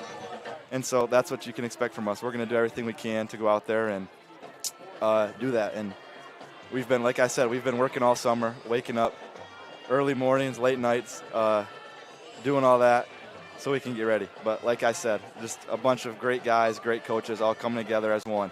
It's something that's very hard to find nowadays, but we were blessed. That's fantastic, Carson. Well, we're excited to watch everyone tune in to Western Michigan this season, this basketball season here. It should be really fun. And the last question, I asked this in the summer. Is there any PC that wishes you would maybe think about playing in Kalamazoo at all? I don't know if you talked to the coach. It's definitely it's definitely intriguing. It would be very cool to be able to play both sports. But like I said, I'm very blessed with the position I've been in to be able to play, a Division I sport at a college. So, I'm very grateful for that. But yeah, like I said, there's definitely part of me that misses football. But yeah, it was a great run with great people and something that I'm very thankful for. Yeah, no doubt about it. Well, Carson, appreciate it. Excited for you. Excited to watch the Broncos this basketball season. All right, folks, quick message from the MHSAA. We'll be right back. Michigan Sports. The football coaching. Fracassa took Brother Rice to 13 championship games. Only 6 schools have been to more. Fracassa was the 1997 NFL High School Coach of the Year. He was inducted into the Michigan Sports Hall of Fame in 1999, and he was named the State Coach of the Year by the Michigan High School Football Coaches Association 5 times. Al Fracassa was 92. It's time for Game Balls, when we highlight a trio of standout performances from the past week. First, Kingsley Jr. Delaney Case led the Stags to a straight set win over Charlevoix on the volleyball court. The win was Kingsley's 10th of the season. Williamson linebacker Miles Keener had 20 tackles and blocked a punt in a 36-29 win over Hastings. He also caught a touchdown pass and ran for 50 yards. And as Zeeland West, Brandon Holman, he caught a 37-yard touchdown pass as time expired to give the Ducks a 28-24 win over Holland West Ottawa. The touchdown pass was tipped by a West Ottawa defender before being hauled in by Holman. Graduating seniors could qualify for a tuition-free skills certificate or associate degree through the new Community College Guarantee, no matter their GPA or your household income. Or if your child plans to attend a 4-year university or career school, the Michigan Achievement Scholarship Program has them covered. They could get up to $27,500 toward a bachelor's degree or up to $4,000 for career training. Complete the FAFSA to get started at mi.gov/achievement.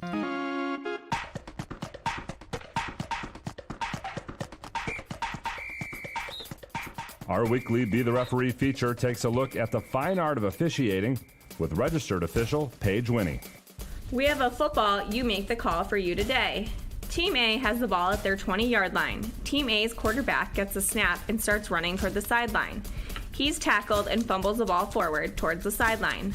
The ball rolls forward 4 yards and goes out of bounds before anyone can recover it. Whose ball is it and where is it marked? Since the offense fumbled the ball, it went out of bounds and it wasn't recovered by anyone, it remains the offense's ball. But the ball is marked back to the spot of the fumble. There's no advantage to fumbling the ball forward. If the ball had been fumbled backwards and out of bounds with no recovery, then the offense would retain possession where the ball went out of bounds. Thanks, Paige. Now more than ever, we need officials. If you're interested, please go to the MHSAA website now to register. This year's group of Student Advisory Council students is the MHSAA's 20th. Started in the 2006-2007 school year, the council consists of 16 students, 8 seniors and 8 juniors. And so far, 160 students have participated as members of the council. The Student Advisory Council, in essence, is a student voice that not only weighs in on topics regarding school sports that are being debated among MHSAA member schools, but also speaks to the benefits of school sports as ambassadors in their schools, leagues, and across the state. They meet 6 times during the school year, plus once more for a 24-hour leadership camp, and discuss subjects connected with the core values of the MHSAA: scholarship, sportsmanship, safety, and a sensible scope of athletic programs, with student leadership also a common topic. Council members then promote those values through their assistance in the MHSAA's annual sportsmanship summits, various leadership projects, and social media posts and videos. Each year they create 2 videos, one featuring the council's belief statement and one on sportsmanship, and both of those can be seen on MHSAA.com. For more on the council and their responsibilities, please check us out online or our social channels. You've been listening to This Week in High School Sports, powered by Michigan Student Aid. It's a production of the MHSAA Network. Thanks for joining us. I'm John Ross. We'll be back next week. Tonight's high school football broadcasts on Michigan Sports Radio are presented by the Michigan Achievement Scholarship. Wherever your child is headed, there's free money to get them where they want to go.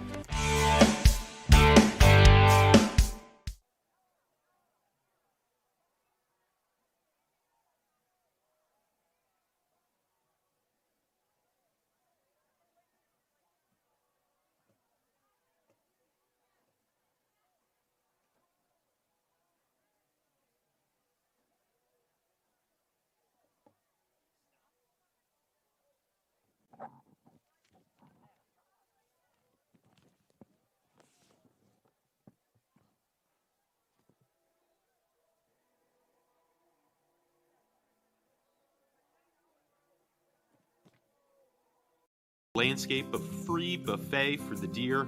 Well, Deer Solution Repellent Service can help protect your shrubs and flowers from deer damage. Visit deersolution.com and schedule your free estimate today. Mom, it's happening again. The internet froze. It's just buffering over and over. Sounds like we need faster internet. Back to school starts with better internet. Get Surf Fiber Fast Internet today for just $30 a month with AutoPay. Visit surfinternet.com. We'll fix it in a snap.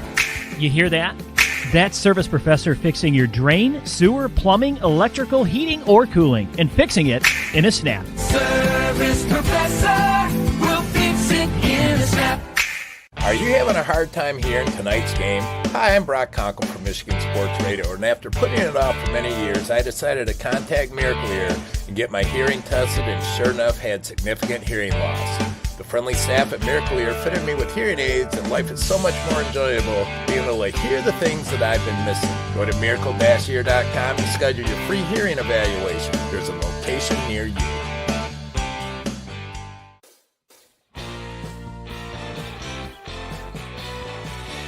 Graduation? We've got you covered. Office party? Let us handle it. Sports? Give us a call. Come on down and see us at Detroit Wayne Company at Knapp's Crossing, or give us a call, 616 Detroit Wayne Company at Knapp's Crossing, or give us a call, 616-214-8329. We'll take care of all your catering needs. Come on, guys, get back to work. Get on the line. Let's go. Tonight's high school football broadcasts on Michigan Sports Radio are presented by the Michigan Achievement Scholarship. Wherever your child is headed, there's free money to get them where they want to go.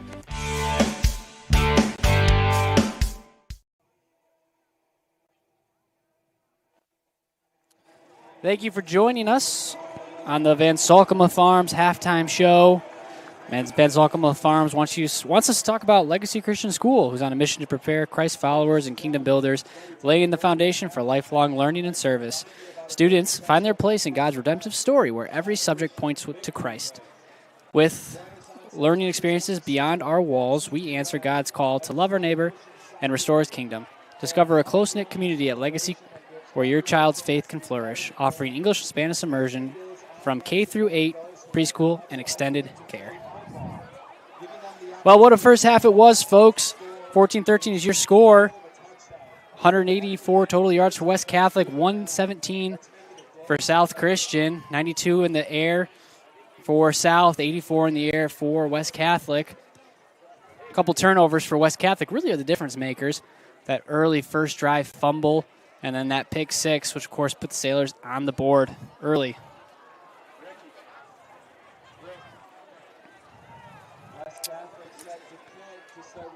As we gear up for the second half of action from Falcon Stadium, a beautiful, it's about 75 degrees here. Cloud in the sky, just an absolutely perfect September night as we look to kick off the second half of action. High kick over Burgess's head. That's where South Christian will get the ball. Hey, Family Farms weekly special is bananas, only 49 cents a pound. Shop familyfare.com is where you'll find all of those specials. And just want to update everyone on Easton Rock, number 12, the sophomore. He's been moving around on the sidelines. Looks like it's an opportunity that he might be able to get back in this game, jogging a little bit. I'm sure the training staff doing everything to make sure that he's okay after that tough hit in the first half. But here we go, Bryce. 14-13. That's what we like to see. We got a ball game. Buckle up, indeed. And one quick comment on Rock. He normally is the one fielding kicks, and then for him was Owen Burgess. So something, as you mentioned, Taylor, to watch for, number 12, as he was a spark plug for this offense in the first half. But instead, 3 wide for the Sailors on this first down. Ball in the 20. Handoff to Nikliski. Nikliski shuffles his way over that left guard, left tackle. Pushes ahead for 2. And that's what the Sailors really want to do here early. They're back in this game. They're going to want to establish the run. They want to be a power run team, and I expect to see it right here again on second down. It's good to see Rock running on the sideline right now with the great Dee Kisner. She'll get him right. Make sure he's good to come back in the game, if so.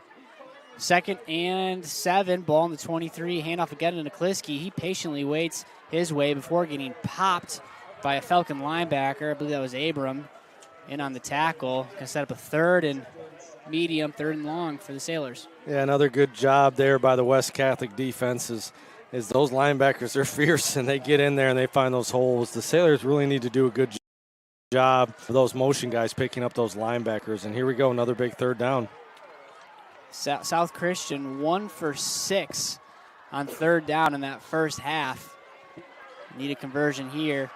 10:54 to go in this third quarter of action. Too wide. South Christian in closer than normal. As Burgess drops back, steps in the pocket, gets popped, but he has a nice dump off to Vermas across the 30. Should be enough for a first down. And my goodness, credit to the quarterback, Austin Burgess, standing in the pocket to the last minute, taking a hit, but enough to get the first down. And that's what he needs to do. That's what quarterbacks do. Sometimes you got to step up in the pocket. You got to take the hit, and great job by Austin Burgess staying calm, taking the hit, finding Charlie Vermas over the middle for a huge first down. Sailors with some momentum. Now to Nagliski. Nagliski on that right side, running back sweep. Tackled at the yard to gain. 2nd and 10. And another little RPO right there, and Austin Burgess had the option to hand it to Nagliski or keep it and look for the guy in the flats, and again, elected to hand it off to the running back.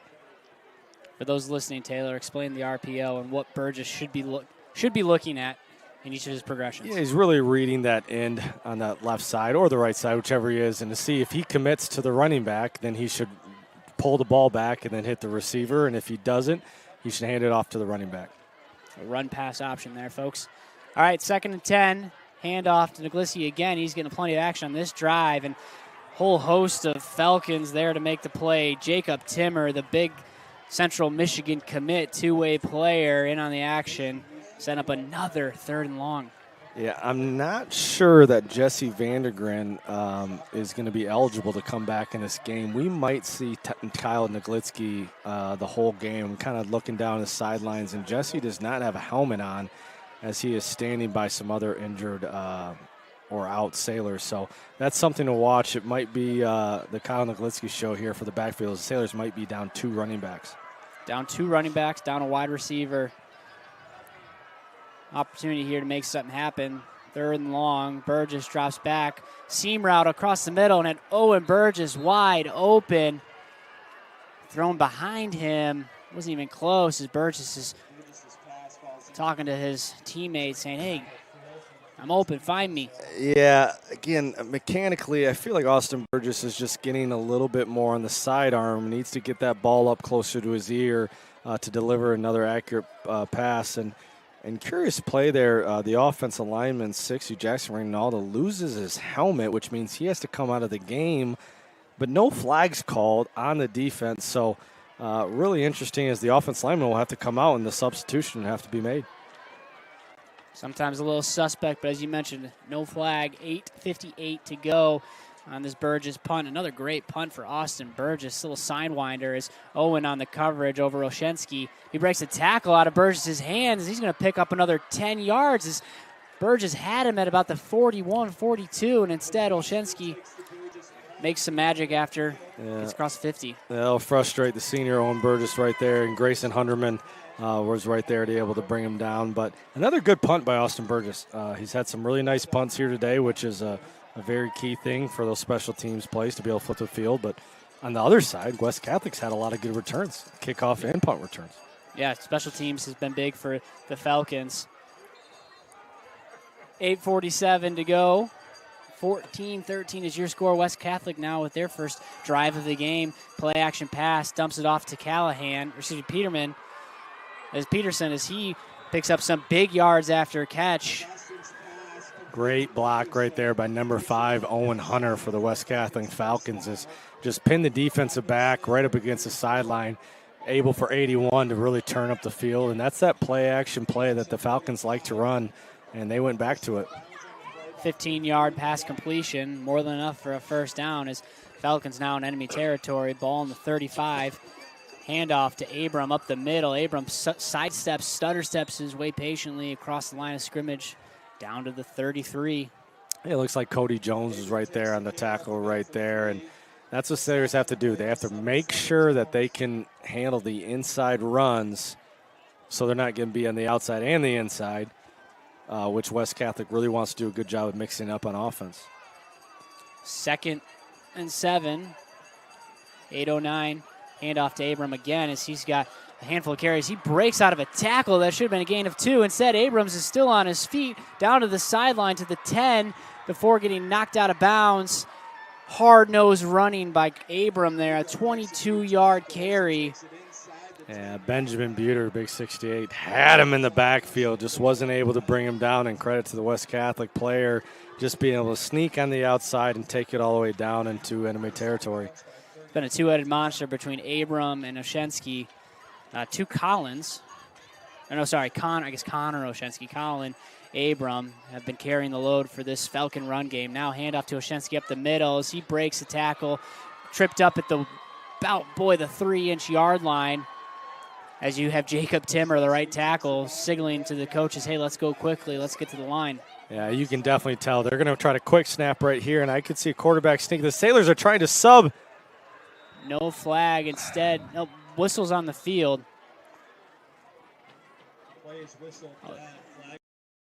There's a checkered flag on the play. I think the Falcons caught the Sailor subbing. I don't know if the incoming Sailor was behind the line of scrimmage in time. Yeah, just kind of a tough time to sub right there when West Catholic, you could tell, was really trying to speed them up and go fast. Not sure exactly what happened out there, but it will be on the Sailors. Not much of an advantage as West Catholic had the ball at what feels like the 6-inch line. It'll move up a couple inches. Now the Falcons bringing their offense in tight. Puksta wide right, but they're going to hand off to Oshensky as he lowers his shoulder off that right tackle, and that's going to be enough for a touchdown. Yeah, big drive right there by West Catholic, and that's what they needed after giving up 13 unanswered points to come back, start the half with a big stop, and then go down and get 7, and now the momentum has turned to the Falcons. Connor Oshensky with his second touchdown. Nice stop for West Catholic. Point after for Landon Smith. He's been perfect all day. Flags on the play. That one's going to be marked dead.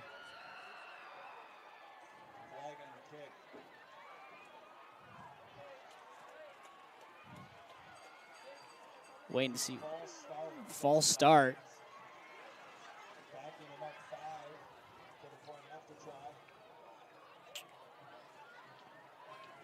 All right, march it back 5 yards.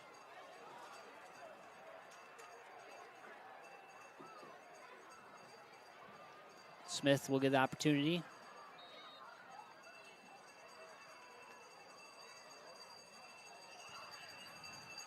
Snap, kick, up. No good. No good. Sailors keep the lead, Falcons keep the lead within 7. We'll be right back after this here on Michigan Sports Radio in the Sailor Zone. The Michigan Achievement Scholarship is funding every grad, every path, and odds are your high school senior or recent grad will qualify for free money for community college, public or private university, or career training, no matter their GPA. And the scholarship is less income-based than you might expect. Wherever your child is headed, there's free money to get them where they want to go. Learn more at mi.gov/achievement.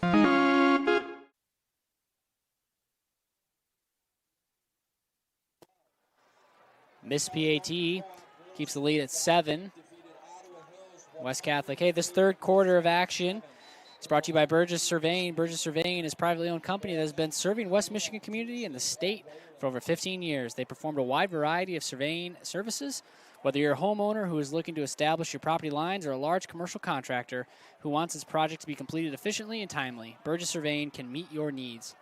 They strive to build long-lasting professional relationships built on trust with each of their clients. They're located in downtown Byron Center. Give them a call, 616-277-1636. You will be sure to have a great experience. Smith on the kickoff now. This time Rock in the game, which is great news for South Christian as he fields that one from the 5. He's got room as Rock cuts it upfield across the 30 before he's taken down to the 31-yard line. How great is that? Back in the game. Great to see there, Bryce, the young guy, number 12. But great job on special teams right there, creating that punt return left. being able to create that seam, so he was able to come up on the left side. And a pretty good gain where the Saiors haven't had much success on the kick return. 7:03 is what time South Christian will get this ball. Start this third quarter, the second drive of the second half for the Sailors. Nagliski, now the lone running back for the Sailors, both on the field and really in this game with Osterhaven and Vandegried out of this game. Nice strike and a comeback route from the slot. That was Blackport, his first catch of the night. Yeah, first catch of the night by the freshman, Dax Blackport. And shout out to his little sister, Macklin. Happy birthday. Happy birthday to Macklin Blackport, as we were told that information from the family here at halftime. But great catch by Blackport. They got to get him involved, Bryce. Big 32. Like to see him in the run game and in the pass game. He's one you'll want to watch. So you're a South Christian fan, only a freshman. Hopefully be playing with Sailors for years and years to come. Blackport family sitting in front of the box here. Now Burgess, QB run off the left side. He gets popped at about the 36, gets knocked backwards, picks up 2. Yeah, the offensive line, they got to do a good job right there of making sure, even after your quarterback gets hit, you got to get in there and make sure you get those defensive linemen in there. You want to be able to protect your quarterback at all times. And West Catholic kind of took an opportunity right there to kind of really lay one in there on Burgess, see if he can bounce back. Burgess, a tough kid, and your defensive coordinator, you tell you guys, we got to get a hit on the quarterback any opportunity we can, and Falcons got that one. But Burgess still standing strong on this 3rd and 4. 5:45 to go. Clock ticking down in this third quarter. Single setback lined up to his left. He dumps it off this time to Owen. Owen, yards after catch here. Nice grabs. He had to go a little low to get that one, but the sure-handed senior gets his first grab of the night. Great job by Austin Burgess right there. Something happened on the right side of the line. I wasn't sure if it was a linebacker blitz or just the DN coming around, and no one picked him up, and Austin was able to kind of loft it to a low catch for Owen Burgess. Yeah, interesting play, but tough pocket presence for the junior quarterback as he finally connects with his star senior receiver, Owen Burgess. 5:34 to go. New fresh set of downs for the Sailors. 1st and 10 from their left hash. Ball on the 44. Drop back.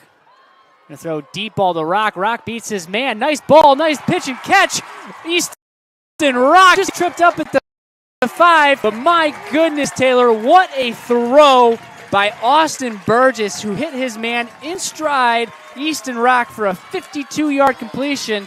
Sailors now with the ball on the 5-yard line. Great pass by Austin Burgess. Great job by Easton Rock. And the Sailors are going fast here, Bryce, as they're going right into their Jets motion right here to try to punch one in. Nagliski lined up behind Burgess, moves to his right. Handoff to Nagliski. He's got to break a tackle. He can't. That's Colin Abrams. Man, we said that kid's name all night tonight on both sides of the ball as he's brought down for, I think that was a loss of a yard.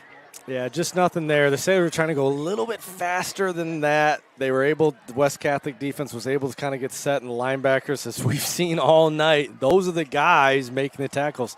Sailors have bringing guys in motion, whether it's the H-back or the tight end. Those guys need to pick up those linebackers a little bit faster. But after that big play, Sailors need to find another one right here to score. Down 7, 4:42 to go in this third quarter. Sailors now, tight end to the left is Blackport. Burgess dumps off to Nagliski. Nagliski, easy catch as he leans forward across the goal line. That's a touchdown. Great effort by Nagliski as he was falling coming out of the backfield into the end zone. Touchdown, Sailors. Great play call right there by the new offensive coordinator, Kurt Copeland. A little misdirection. The running back slips out on the left side. All the action on the right. Austin Burgess, little teardrop over the top to Nagliski for a big touchdown for the Sailors. South Christian responds 19-20. On for the PAT, Kerstetter.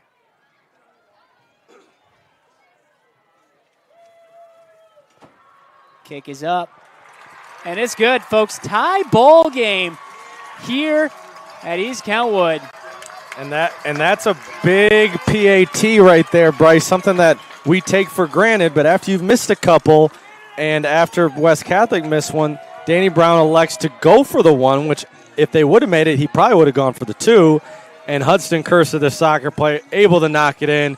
Big kick right there for the young fella. Great response for the Sailors. South Christian answers strong. All right, hey, you looking for food that's actually fresh and good for you? Locavana brings farm fresh food right to your front door, and ordering a week of groceries takes 5 minutes or less. Their website features trusted West Michigan farmers and food producers, so every bite is healthier, tastier, and better for your family. And because they deliver in their own temperature-controlled trucks, everything arrives just as fresh as left the farm. Skip the grocery store and use code FOOTBALL15 on locavana.com. That's LOCAVANA.com to save 15% on your first order. A couple scores around the area. Surprising one here. Zeeland West, who South Christian goes out to Zeeland next week, is down 27-16 to Whitehall. Obviously a familiar foe last year as South Christian faced Whitehall in the playoffs. They won that game. Another key score for the locals out there. Hudsonville up on Caledonia 28-6 in the third. That Hudsonville team is real good as Hunter chopped down on that return. Sailors, big momentum their way. Hey, that sixth-play, 70-yard touchdown drive took 2 minutes and 50 seconds of the clock. A Burgess 6-yard TD dump-off to Nagliski ties Sailors up with that PA point-after attempt that was up and in. 20-20 is your score, 4:27 to go in this game. Falcons now with the opportunity to respond. Yeah, great game. A little back and forth here in the second half, Bryce. Now the snap, Augustin to Olszewski. Olszewski trying to find a lane, breaks a tackle. Nice effort after contact. Only gain of 1. As Cashin Van Salkema comes up with the ball, pleading his case. He's going to stay with West Catholic. South Christian, as I mentioned, has a Zeeland West next week. Of course, former state champions, down a couple scores right now to Whitehall. West Catholic faces Hamilton next week, their week 4 opponent. Now go in motion is Olszewski. That's Peterman. It's Peterman, number 81. Game 3, Taylor. No, actually 1. Yeah, Peterson has really been their go-to wide receiver target, and they like to get him kind of out in that motion or in the bubble flats. But another good play by the Saiors defense. I feel like they have a little bit of the momentum going, Bryce. They do, as they put West Catholic in a 3rd and 7, thanks to that nice defensive effort. 4 wide for West Catholic for Augustin. He looks to his coaches, gets a check of the line. Pistol set, Olszewski moves up to his right. Yeah. There's some movement from that left tackle. Sailors called it. Flags come in. I think it's going to go back 5 yards. Yeah, that's probably the first false start we've seen right there for West Catholic. They haven't made a lot of mistakes in the penalty game right there, but that's that momentum play, and then you can start feeling it. Sailors have a little bit more momentum. That's going to set the Falcons back. 3rd and 12. 3:07 to go in this third quarter. South Christian faithful noisy over here as Augustin drops back to pass, looks deep. Nice pass breakup by Brody Schultz. He broken on the action. We're going to get a late flag coming in. Quarterback was looking for Puksta. And I don't know about that one. I thought Schultz got there in time. Bryce, if this is pass interference, I will be blown away. I feel like that was textbook timing right there from Schultz on a really big play. That flag came in from the West Catholic sideline. I don't know if Coach Grove and staff did an excellent job of making a little bit of noise to try to get that ref to throw that flag, and it's going to give the Falcons a first down. I just don't agree. I just don't agree in live time seeing that one right there, that when the receiver touches the ball, as soon as he touches the ball, it's fair game for the defensive back to come in there and hit him. And in my opinion, that's exactly what Schultz did right there. Hard part is now you got to come back for that. Nothing you can do about it and come out and make another play, but very unfortunate. Now play action pass. They hit Hunter crossing around that slant route. Big yards after catch for Owen Hunter. Eventually brought down by Klump. But it crosses the 50-yard line down to the 42. That's a 24-yard pass completion. And you're right. You think you get off the field, big pass breakup on 3rd and long. Instead, first down and 24-yard catch later. Falcons are moving. Yeah, Klump showing some frustration right there. And Danny Brown has not left the official's ear for the last 2 plays. And I can't say blame him. He's pretty hot. He's got to be a little bit careful right now on the sideline as he's kind of even going after the wrong official. Peterson in motion. Pressure comes on Augustin. Augustin deep, wide open to number 13, Cam Inbody. There was a coverage breakdown there as Inbody was wide open. 42-yard touchdown. West Catholic answers. That's how these things go, Bryce. It always seems to go this way. After a big controversial call on a big turnover on downs to where next thing you know, the Saiors they're frustrated in that, and West Catholic just took advantage of their frustration and just marched right down, and that was complete blown coverage on the outside right there by the defensive backs. Not sure what happened with that miscommunication and blown coverage, but point after is good this time. West Catholic goes up 7. South Christian. We'll take a quick break and be right back after this here on Michigan Sports Radio. The Michigan Achievement Scholarship is funding every grad, every path. And odds are your high school senior or recent grad will qualify for free money for community college, public or private university, or career training, no matter their GPA. And the scholarship is less income-based than you might expect. Wherever your child is headed, there's free money to get them where they want to go. Learn more at mi.gov/achievement.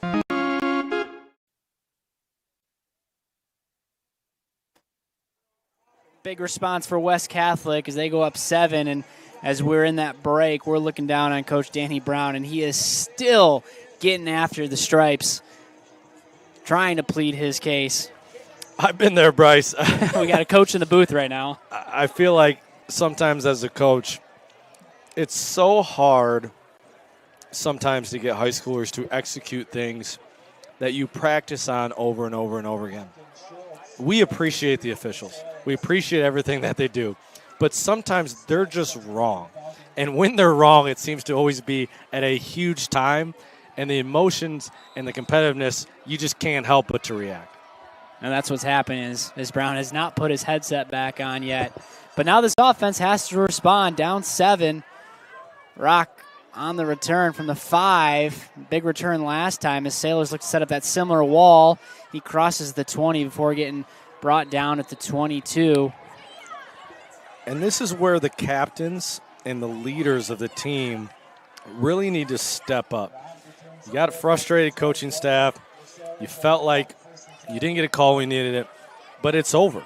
There's nothing you can do about it. In a senior-led team, you got to go to your seniors right here, and they got to fire you up, and they got to take control of the offense right now and come back and find a way to score. 2:22 on the clock for South Christian. 1st and 10 ball on their own 21-yard line, down 7. Burgess looks to respond with Nigliski. Low snap. Quick comeback route from the slot back. Blackport, yards after catch. Nice play by Dax Blackport as he gets some speed. And the big freshman on the move now breaks another shoestring tackle. Pushes the stiff arm and keeps chugging his way down to the 11-yard line. And that's giving your playmakers the ball as Dax Blackport, big-time yards after catch. That's what I talked about last week. It's usual for a kid like that to have that burst of speed. We talked about it last week. He's a track athlete. He's a 100 specialist, a 4x1 specialist. You got to find a way to get that kid the ball, and his speed will take it the rest of the way. We saw that track speed on that 68-yard catch. Just a simple comeback route, 5-yard comeback route from that tight end position, and he makes magic after that catch. All right, 1:53 to go, 1st and 10 from the Falcons 11. Read option. Burgess with the keeper. He stutters his way forward. Sidesteps up down to the 3-yard line. Nice run for Burgess. Getting a little chippy down there. The Sailors got to be careful, keep their cool. As we get later in this game, tempers are starting to flare a little bit in a tough conference matchup. And we saw last year how close of a game this was last year, and both teams can feel it right now. Look at Owen Burgess. If you can see here, Owen Burgess has been jawing at some Falcons, and he is trying to get his guys hyped up to try to get in the end zone here. 1:13 to go. Clock is ticking down in this third quarter. South Christian, 2nd and goal. Or no, excuse me, they can still get the first down. Ball on the 3-yard line. 58 seconds to go. So, second and 1 here. Scoreboard says 2nd and goal, but Sailors can still get the first down. Handoff. No, QB draw the whole way. Tries to go over his right tackle. Loss of yards. Yeah, they ran the same play back-to-back right there. Worked pretty good the first time. A little interesting that they went with the same QB draw right there, and this will be a big play. 24 seconds and ticking. I wonder if the staff will take this one to the end. Maybe get one more play off, and with 15 seconds to go, maybe do a little bit of a hard count here, get the first down. Yeah, 8 seconds, 7 seconds, 5 seconds. Burgess looking at the hard snap, and a flag comes in late, which is normally not a good sign for the offenses. That's a false start, Taylor, and that's the exact opposite of what you want. Yeah, Danny Brown's kind of known for this right here. With the play cock and the quarter situation right there, they actually didn't need to run a play. So what they'll do is they'll go up to the line of scrimmage, hard count on 2, he'll change the play, and then hard count again. And they're not actually trying to run a play, and they're just trying to see if they can get West Catholic off sides before they flip the quarter. And the opposite thing happened. False start, Sailors. A flag on the play. All right, 27-20, West Catholic up on the Sailors. Sailors, though, in scoring position. We'll be right back after this here on Michigan Sports Radio and the Sailor Zone. Oral care from Grand Rapids to Reed City. Trust the Center for Oral Surgery. Snap. Service Professor will fix it in a snap.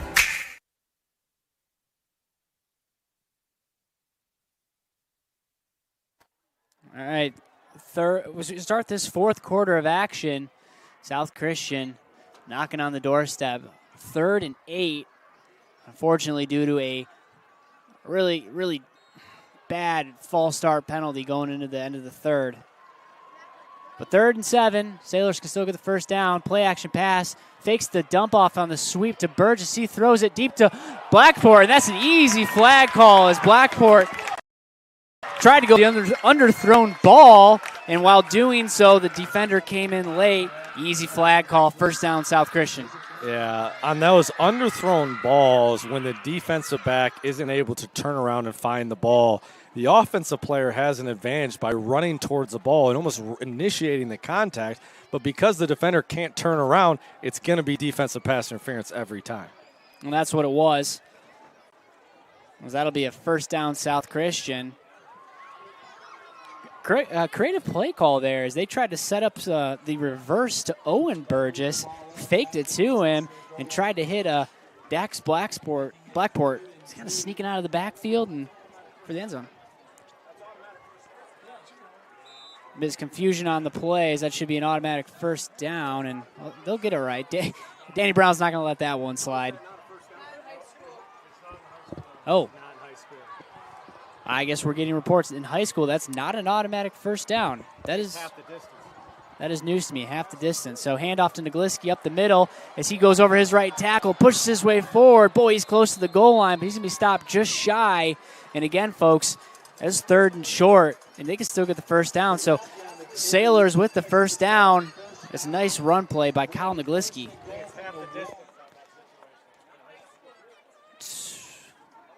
11:46 to go. Clock ticking. Really interesting series of events there as South Christian Could still get the first down. Thought it was an automatic first down. You hear fans in the crowd all shouting about it, saying that should be a first down. But according to high school rules, it's just half the distance to the goal. Snap to Nagliski on that right side again as he's stuffed. Great pursuit.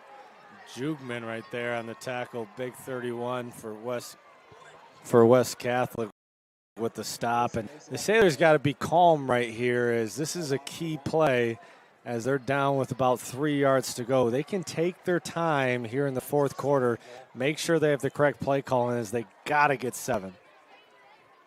We just got a rules official analysis. Is not a first down, automatic first down on a pass interference at the high school level.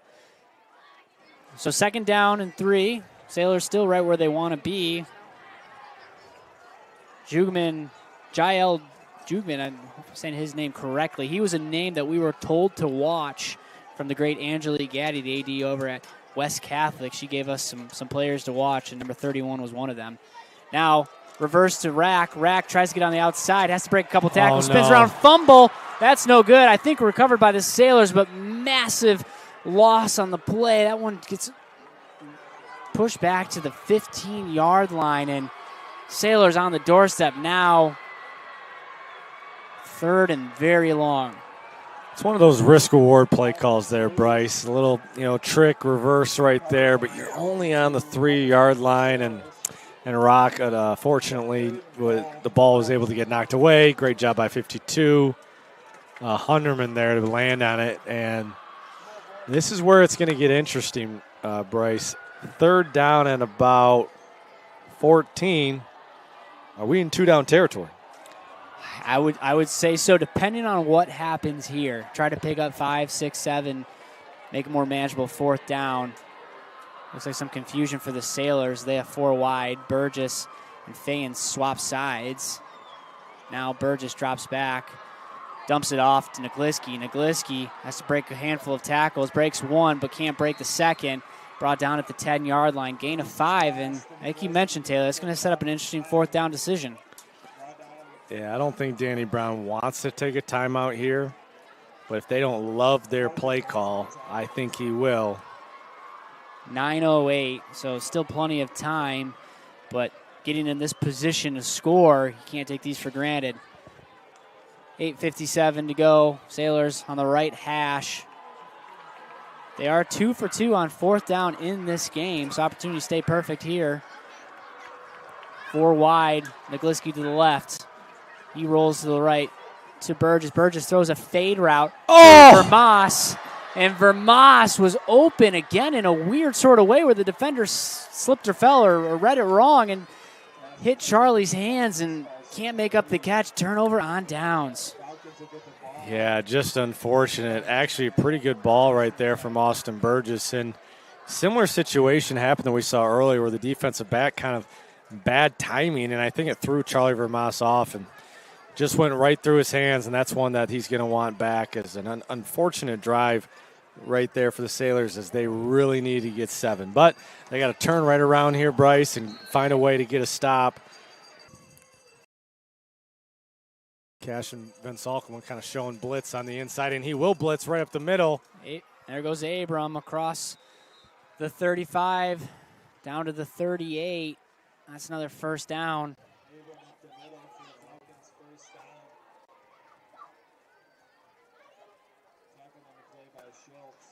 First down, 6:31 to go. Clock is ticking. It is moving, and again, no urgency. Big couple 1st downs by the Falcons running game. It's been a steady dose all night long. Oshensky, Abram.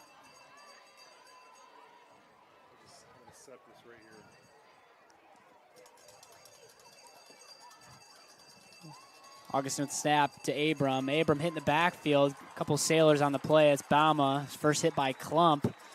Nice stop there. Loss of 3. Yeah, but I think Bauma got it stepped on there as he was the first player in there to make the tackle. And as he was kind of pulling the runner away, I think even one of his own teammates kind of stepped on his leg right there as he's down on the field. 5:50 to go, injury timeout. We'll be right back after this here on Michigan Sports Radio.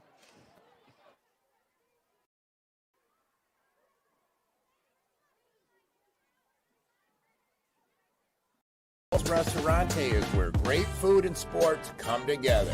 There's something for everyone, from a variety of handcrafted pizzas along with classic Italian dishes. With over 50-plus TVs in each location, you won't miss any action of the big game. Plus, they deliver. To check out their menu or order online, go to ucellos.com. Check us out to see why we're the #1 sports lounge in the area.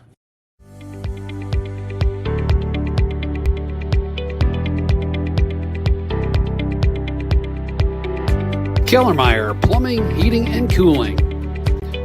Providing quality, reliable since 1996.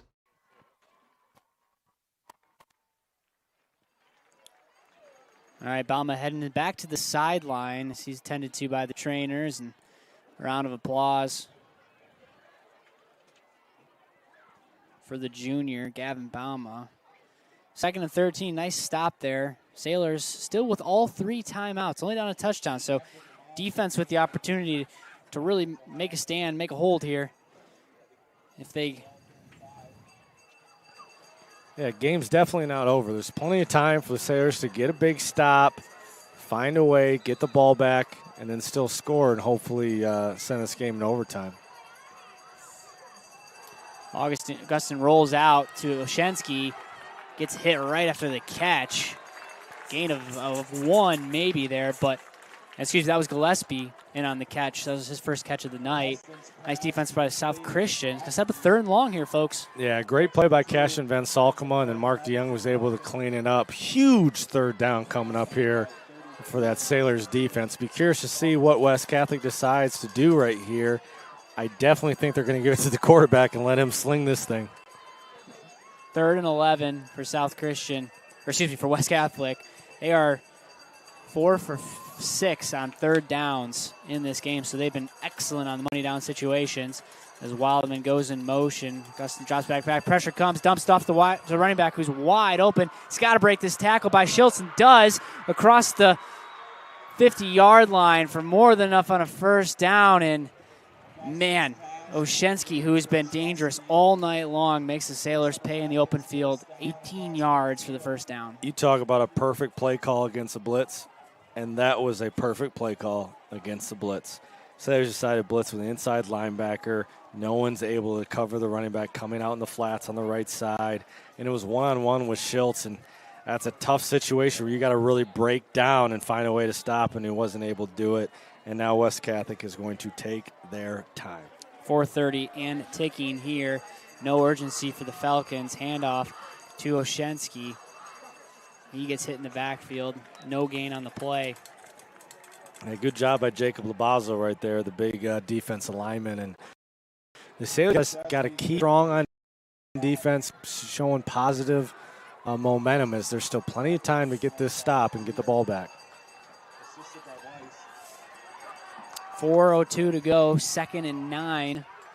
Ball on the Sailor 46-yard line. We're in pretty much the middle of the field.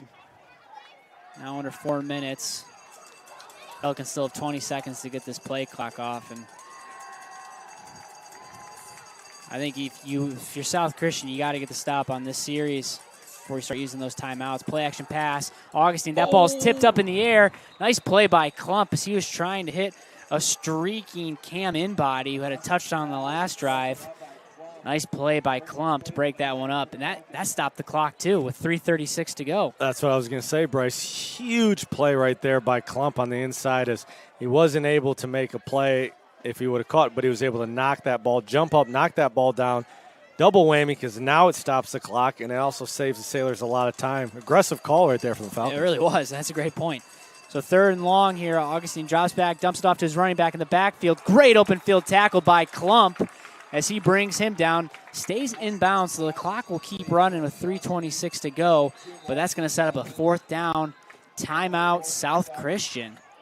Yeah, Danny had to stop the clock right there. There's an opportunity here for them to get the ball back. Quick timeout on the field. Quick timeout up here. We'll be right back. Michigan Sports Radio in the Sailor Zone. Landscape a free buffet for the deer?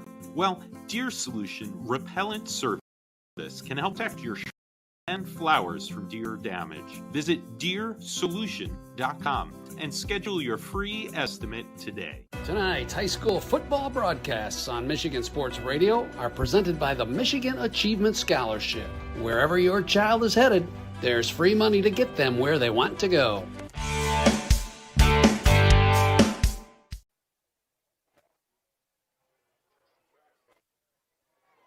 Folks, Weingarts is bringing a new level of convenience with their at-home maintenance service. That's right. They come to you. Their expert technicians roll right up to your driveway with genuine parts and trusted care. No loading, no drop-off, just winning service that keeps your equipment running strong season after season. Don't sit on the sidelines. Schedule today at Weingarts.com and experience the Weingarts way. West Catholic on this 4th and 7, 3:26 to go in punt formation. So potentially a big stop. I imagine South Christian Special Teams punt return team will play it safe here as South Christian should get the ball back here. The punt, the snap. The snap and the punt. Punt rolls and rolls and rolls to Owen Burgess, who fields it at the 3. Breaks a couple tackles. He's on his way across the 20. Nice tackle by number 30 for the Falcons. That was Deacon Parslow, the sophomore, coming up and saved a couple of yards for that West Catholic defense. Yeah, and here we go. Great job by the Saiors. They found a way to get the stop. Now they got the ball back and have to go by 80 yards right here with a new quarterback in a tough situation. They got 2 timeouts, but this is kind of the situation that you want to be in, that you dream about when you're a kid, to be able to take your team down for that game-tying touchdown. That's well put. 3:14 to go. Burgess out there with Nagliski, 3 wide to his left. Blackport, Burgess, and Vermoss lined out wide. They throw a comeback route to Blackport. He tries to break a tackle again. That's where he had that 62 yards catch earlier in the third quarter. This time taken down for a gain of 3. Yeah, just a quick pass right there to Blackport, but safe, good play. 2:57, clock ticking. Sailors, no huddle. Moving moderately quick here. Burgess drops back, steps up, sheds a tackle, breaks through, breaks another tackle. He's trying to find somebody, can't. Spins out of another tackle. Great effort for Austin Burgess. It's enough for the first down. That was great effort there. Man, a little Carson Viss right there, a little old number 5 right there. Great job by Burgess, staying calm, keeping the ball, and getting the first down. And the clock stops for the Chains. Now to Blackport again. They got something there on the in route. Blackport tries to break another tackle. And you know what? You can pick up 6-7 yards each time on that play. 2:26 to go. That's not a bad option. And they have time, Bryce. They have time. 2 timeouts. 2 timeouts. They have time on the clock. They're kind of in a situation right now where they can kind of control the clock, get what play they need to, and run it. Snap. Burgess looks back, looks right, looks left, dumps it off to Nagliski. He's got to break the tackle. Can't. Looking for a face mask. Not going to get it. I thought maybe he grabbed his face mask, but no call. That's going to be a first down, though. Great effort by Kyle Nagliski, who's, man, I tell you what, he has been called upon in the second half with these injuries. And he's played well. Yeah, no Jesse Vandergren. It's been all Kyle Nagliski here, and great second effort there.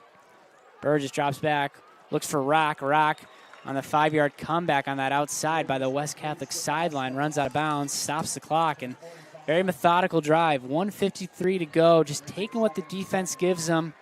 West Catholic in that prevent set, they got 3 safeties back, and that 3-3-5.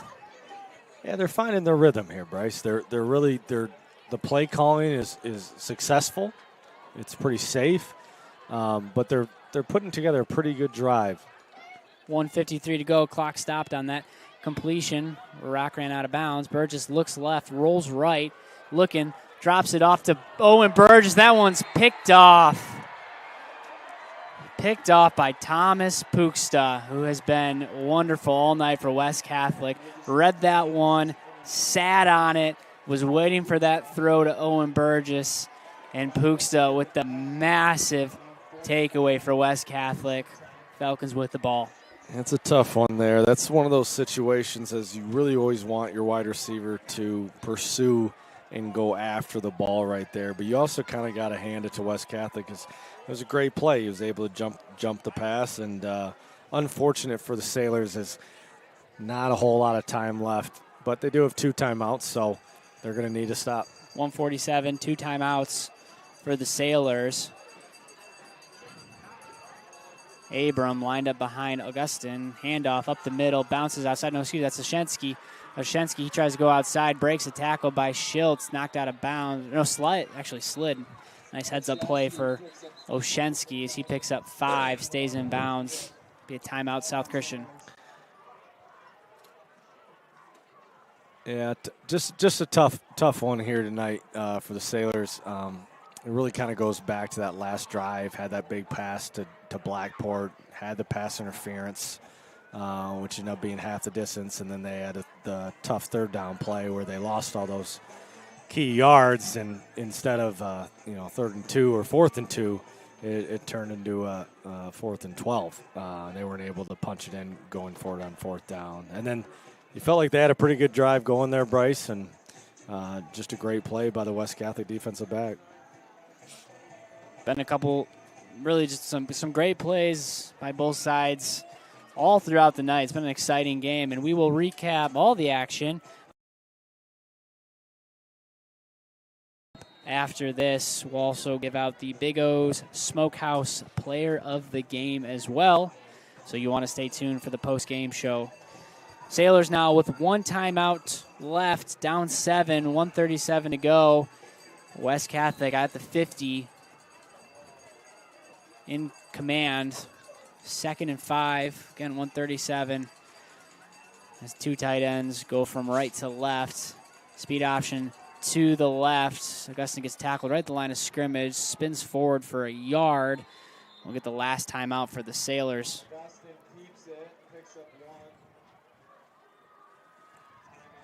So 1:32.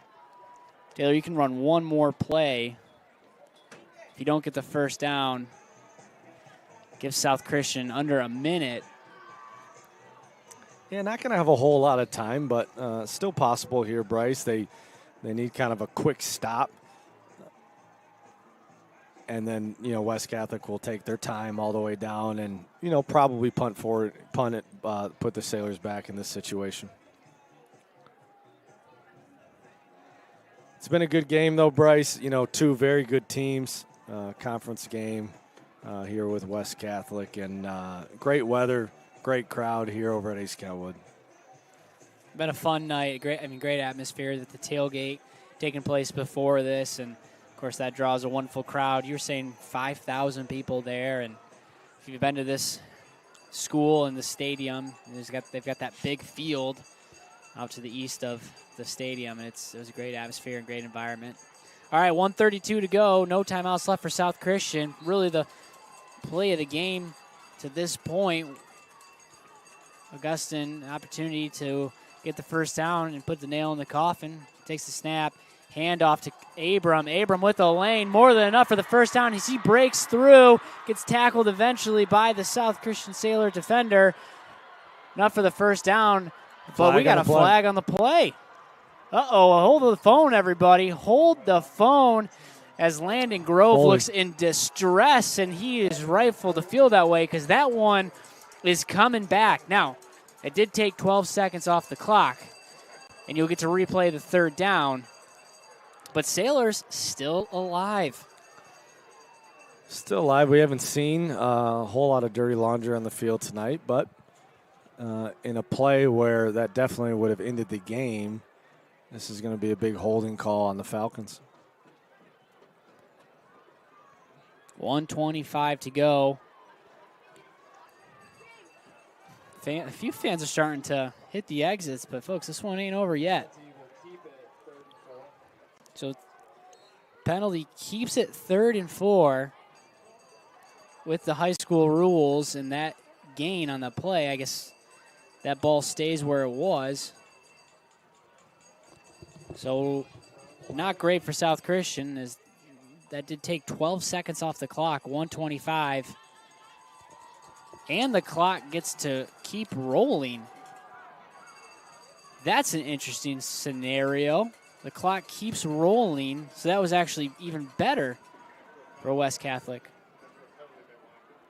After a penalty, they'll always wind the clock, and South Christian has no timeouts. So 7 seconds to go. The Falcons are going to let this one burn down to under a minute before taking their first timeout. Yeah, in the high school rules, it didn't really hurt West Catholic as much as it would in the college or program. Spot foul, ball goes back, and then the clock runs, which they were able to take another 30 seconds off. That's big. 57 seconds on the clock. That's an interesting event. I mean, of course, if there was no holding, this game would be over effectively. So Saiors still have life, but if I'm West Catholic, run a play, kneel the ball. There's not going to be much time left on the clock anyways. Valiant effort for South Christian. While this one's not over quite yet, still admirable effort for the Saiors, fighting back, never giving up, and a lot to be proud of in this game. This is a good West Catholic team. We talked about it in the going in. A veteran team. You look at the starting lineup, you look at some of the key contributors, a lot of seniors next to those names, a lot of number 12s next to those names, 12th graders. And this is a really good team. And this is a really good football program. I mean, it was 7-4, 11-1, 13-1, 9-2 over the last 4 seasons. So this is one of the area's top programs here. All right, 57 seconds, handoff now to Abram. Abram breaks the tackle in the backfield before getting pushed down, and he keeps churning his legs, and that is going to do it. And that was one out-of-this-world effort by Colin Abrams as he was hit at the line of scrimmage, opportunity to maybe get 1 or 2, but he keeps those legs moving, gets the first down, and that'll do it. Yeah, frustrating for the Saiors in that one. A great job by Cashin and Salkma getting in the backfield, but you just got to hand it to the effort right there by Abrams. As you know, you teach these running backs to stay low and keep pushing, and then the offensive line kind of pushed them through to that first down, and that'll end the game as we go victory formation. A fantastic football game as quarterbacks played well. Gets to run one of the best plays an offense gets to run. And 9 seconds ticks off on the clock. And that will do it. Stay tuned here, folks, for the Bob's Collision post-game show here on Michigan Sports Radio. We'll recap all the action, hand out the player of the game, and look ahead towards next week. We're back after this here on Michigan Sports Radio in the Sailor Zone. It's happening again. The internet froze. It's just buffering over and over. Sounds like we need faster internet. Back to school starts with better internet. Get Surf Fiber Fast Internet today for just $30 a month with AutoPay. Visit surfinternet.com. Hi, my name is Anna Wypich, the 2025 Miss Basketball. For athletes and busy students, getting your wisdom teeth removed can kind of seem like a big deal.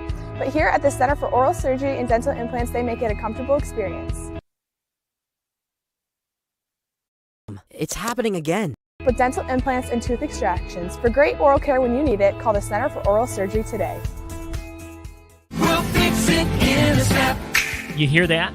That's Service Professor fixing your drain, sewer, plumbing, electrical, heating, or cooling, and fixing it in a snap. Service Professor will fix it in a snap. Uccello's Restaurante is where great food and sports come together. There's something for everyone from a variety of handcrafted pizzas along with classic Italian dishes. With over 50-plus TVs in each location, you won't miss any action of the big game. Plus, they deliver. To check out their menu or order online, go to uccellos.com. Check us out to see why we're the #1 sports lounge in the area. Is your landscape a free buffet for the deer? Well, Deer Solution Repellent Service can help protect your shrubs and flowers from deer damage. Visit deersolution.com and schedule your free estimate today. Tonight's high school football broadcasts on Michigan Sports Radio are presented by the Michigan Achievement Scholarship.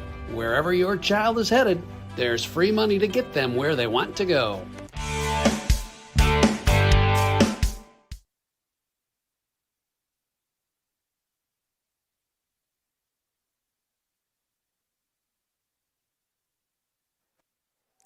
Folks, welcome into the Bob's Collision postgame show here on Michigan Sports Radio. 27-20 is your score. South Christian falls to West Catholic in an absolute thriller of a game, one that was back and forth all night long. Punches were thrown, haymakers were thrown, and both teams withstood those hits. And, yeah, Taylor, you look at that game and you look at the sequence of events and you look at some of the plays. I think back to obviously the pick six was huge. That really gave South Christian new life.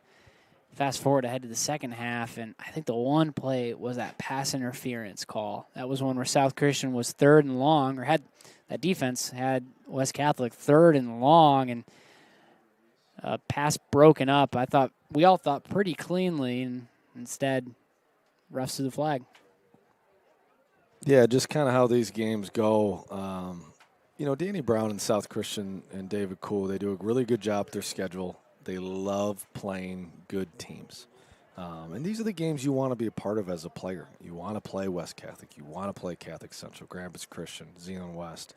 And they have a tough schedule. And this is a game that really can go either way. Last year it really kind of came down to the end, and the Saiors were able to pull it off. And tonight, the seniors over at West Catholic just made really big plays. Led by the quarterback and obviously the running backs and linebackers. The senior-led team, that's a good football team that the Sailors faced off with, and I expect big things out of the Falcons. They won the OK White last year, and I'm sure they'll compete for it again this year with the big win. Scoring drive went as followed. First touchdown was a 14-play, 80-yard drive, capped off by an 8-yard Oshensky touchdown run, coming off of Sailors' missed field goal. West Catholic scored again as Augustine had a 35-yard touchdown pass to Owen Hunter, a one-play 35-yard touchdown scoring drive. Sailors came out in the second quarter and that Schultz pick six, one play, obviously 35-yard scoring sequence there. Brought the Sailors back, gave them new life, cut the lead to 14-7. Sailors scored again right before halftime, thanks to a turnover on downs. 7 plays, 62 yards was the scoring drive. Burgess, 19-yard pass to Vermas.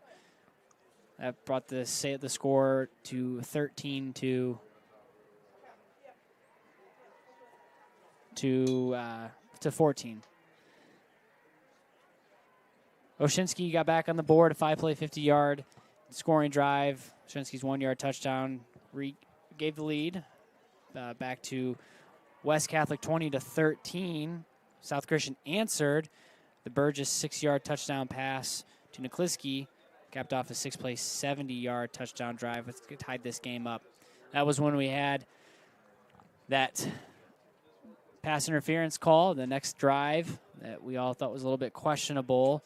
Following that pass interference call, West Catholic, a couple bang-bang plays, went right down the field, scored the game-winning touchdown pass, 42-yard throw from Augustine to Inbody, 4-play, 79-yard drive, gave the Falcons the lead, and that's how that score ended.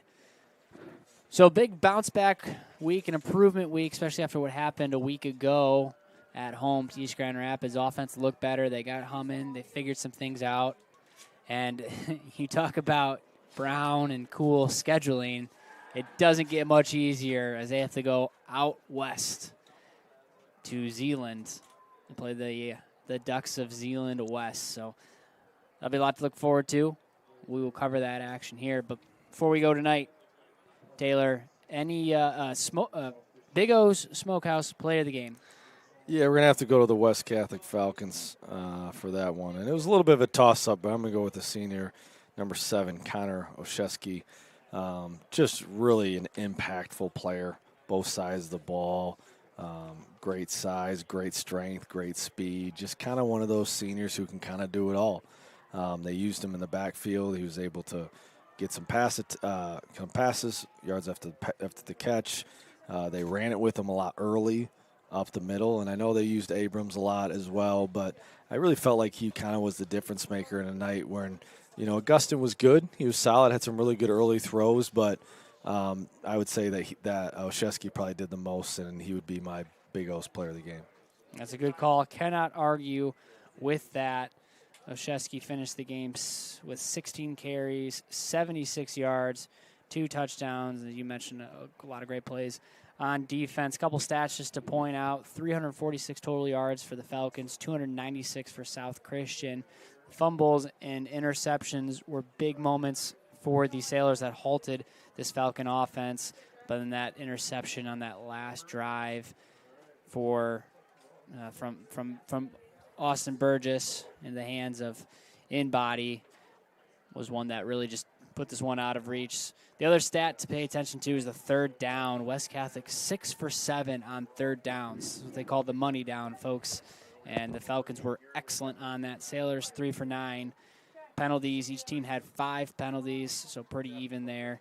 Austin Burgess finished the night 16 for 27, 255 yards in the air, 2 touchdowns and a pick. Augustine was 13 for 20, 187 yards, 2 touchdowns and a pick of his own. But also another big night too for Dax Blackboard, 4 catches for a lot of yards. He had that 62-yard catch and then some after that. So big night for the freshman as well. All right, folks. Well, thank you so much for joining us. We will be on the call next week with Zeeland West as we go out to the Lakeshore to face off. The Sailors face off against the Zeeland West Ducks. We'll bring you all the action live on Michigan Sports Radio and the Sailor Zone. Have a wonderful night, safe night, and a great weekend. Thank you all. See you next week.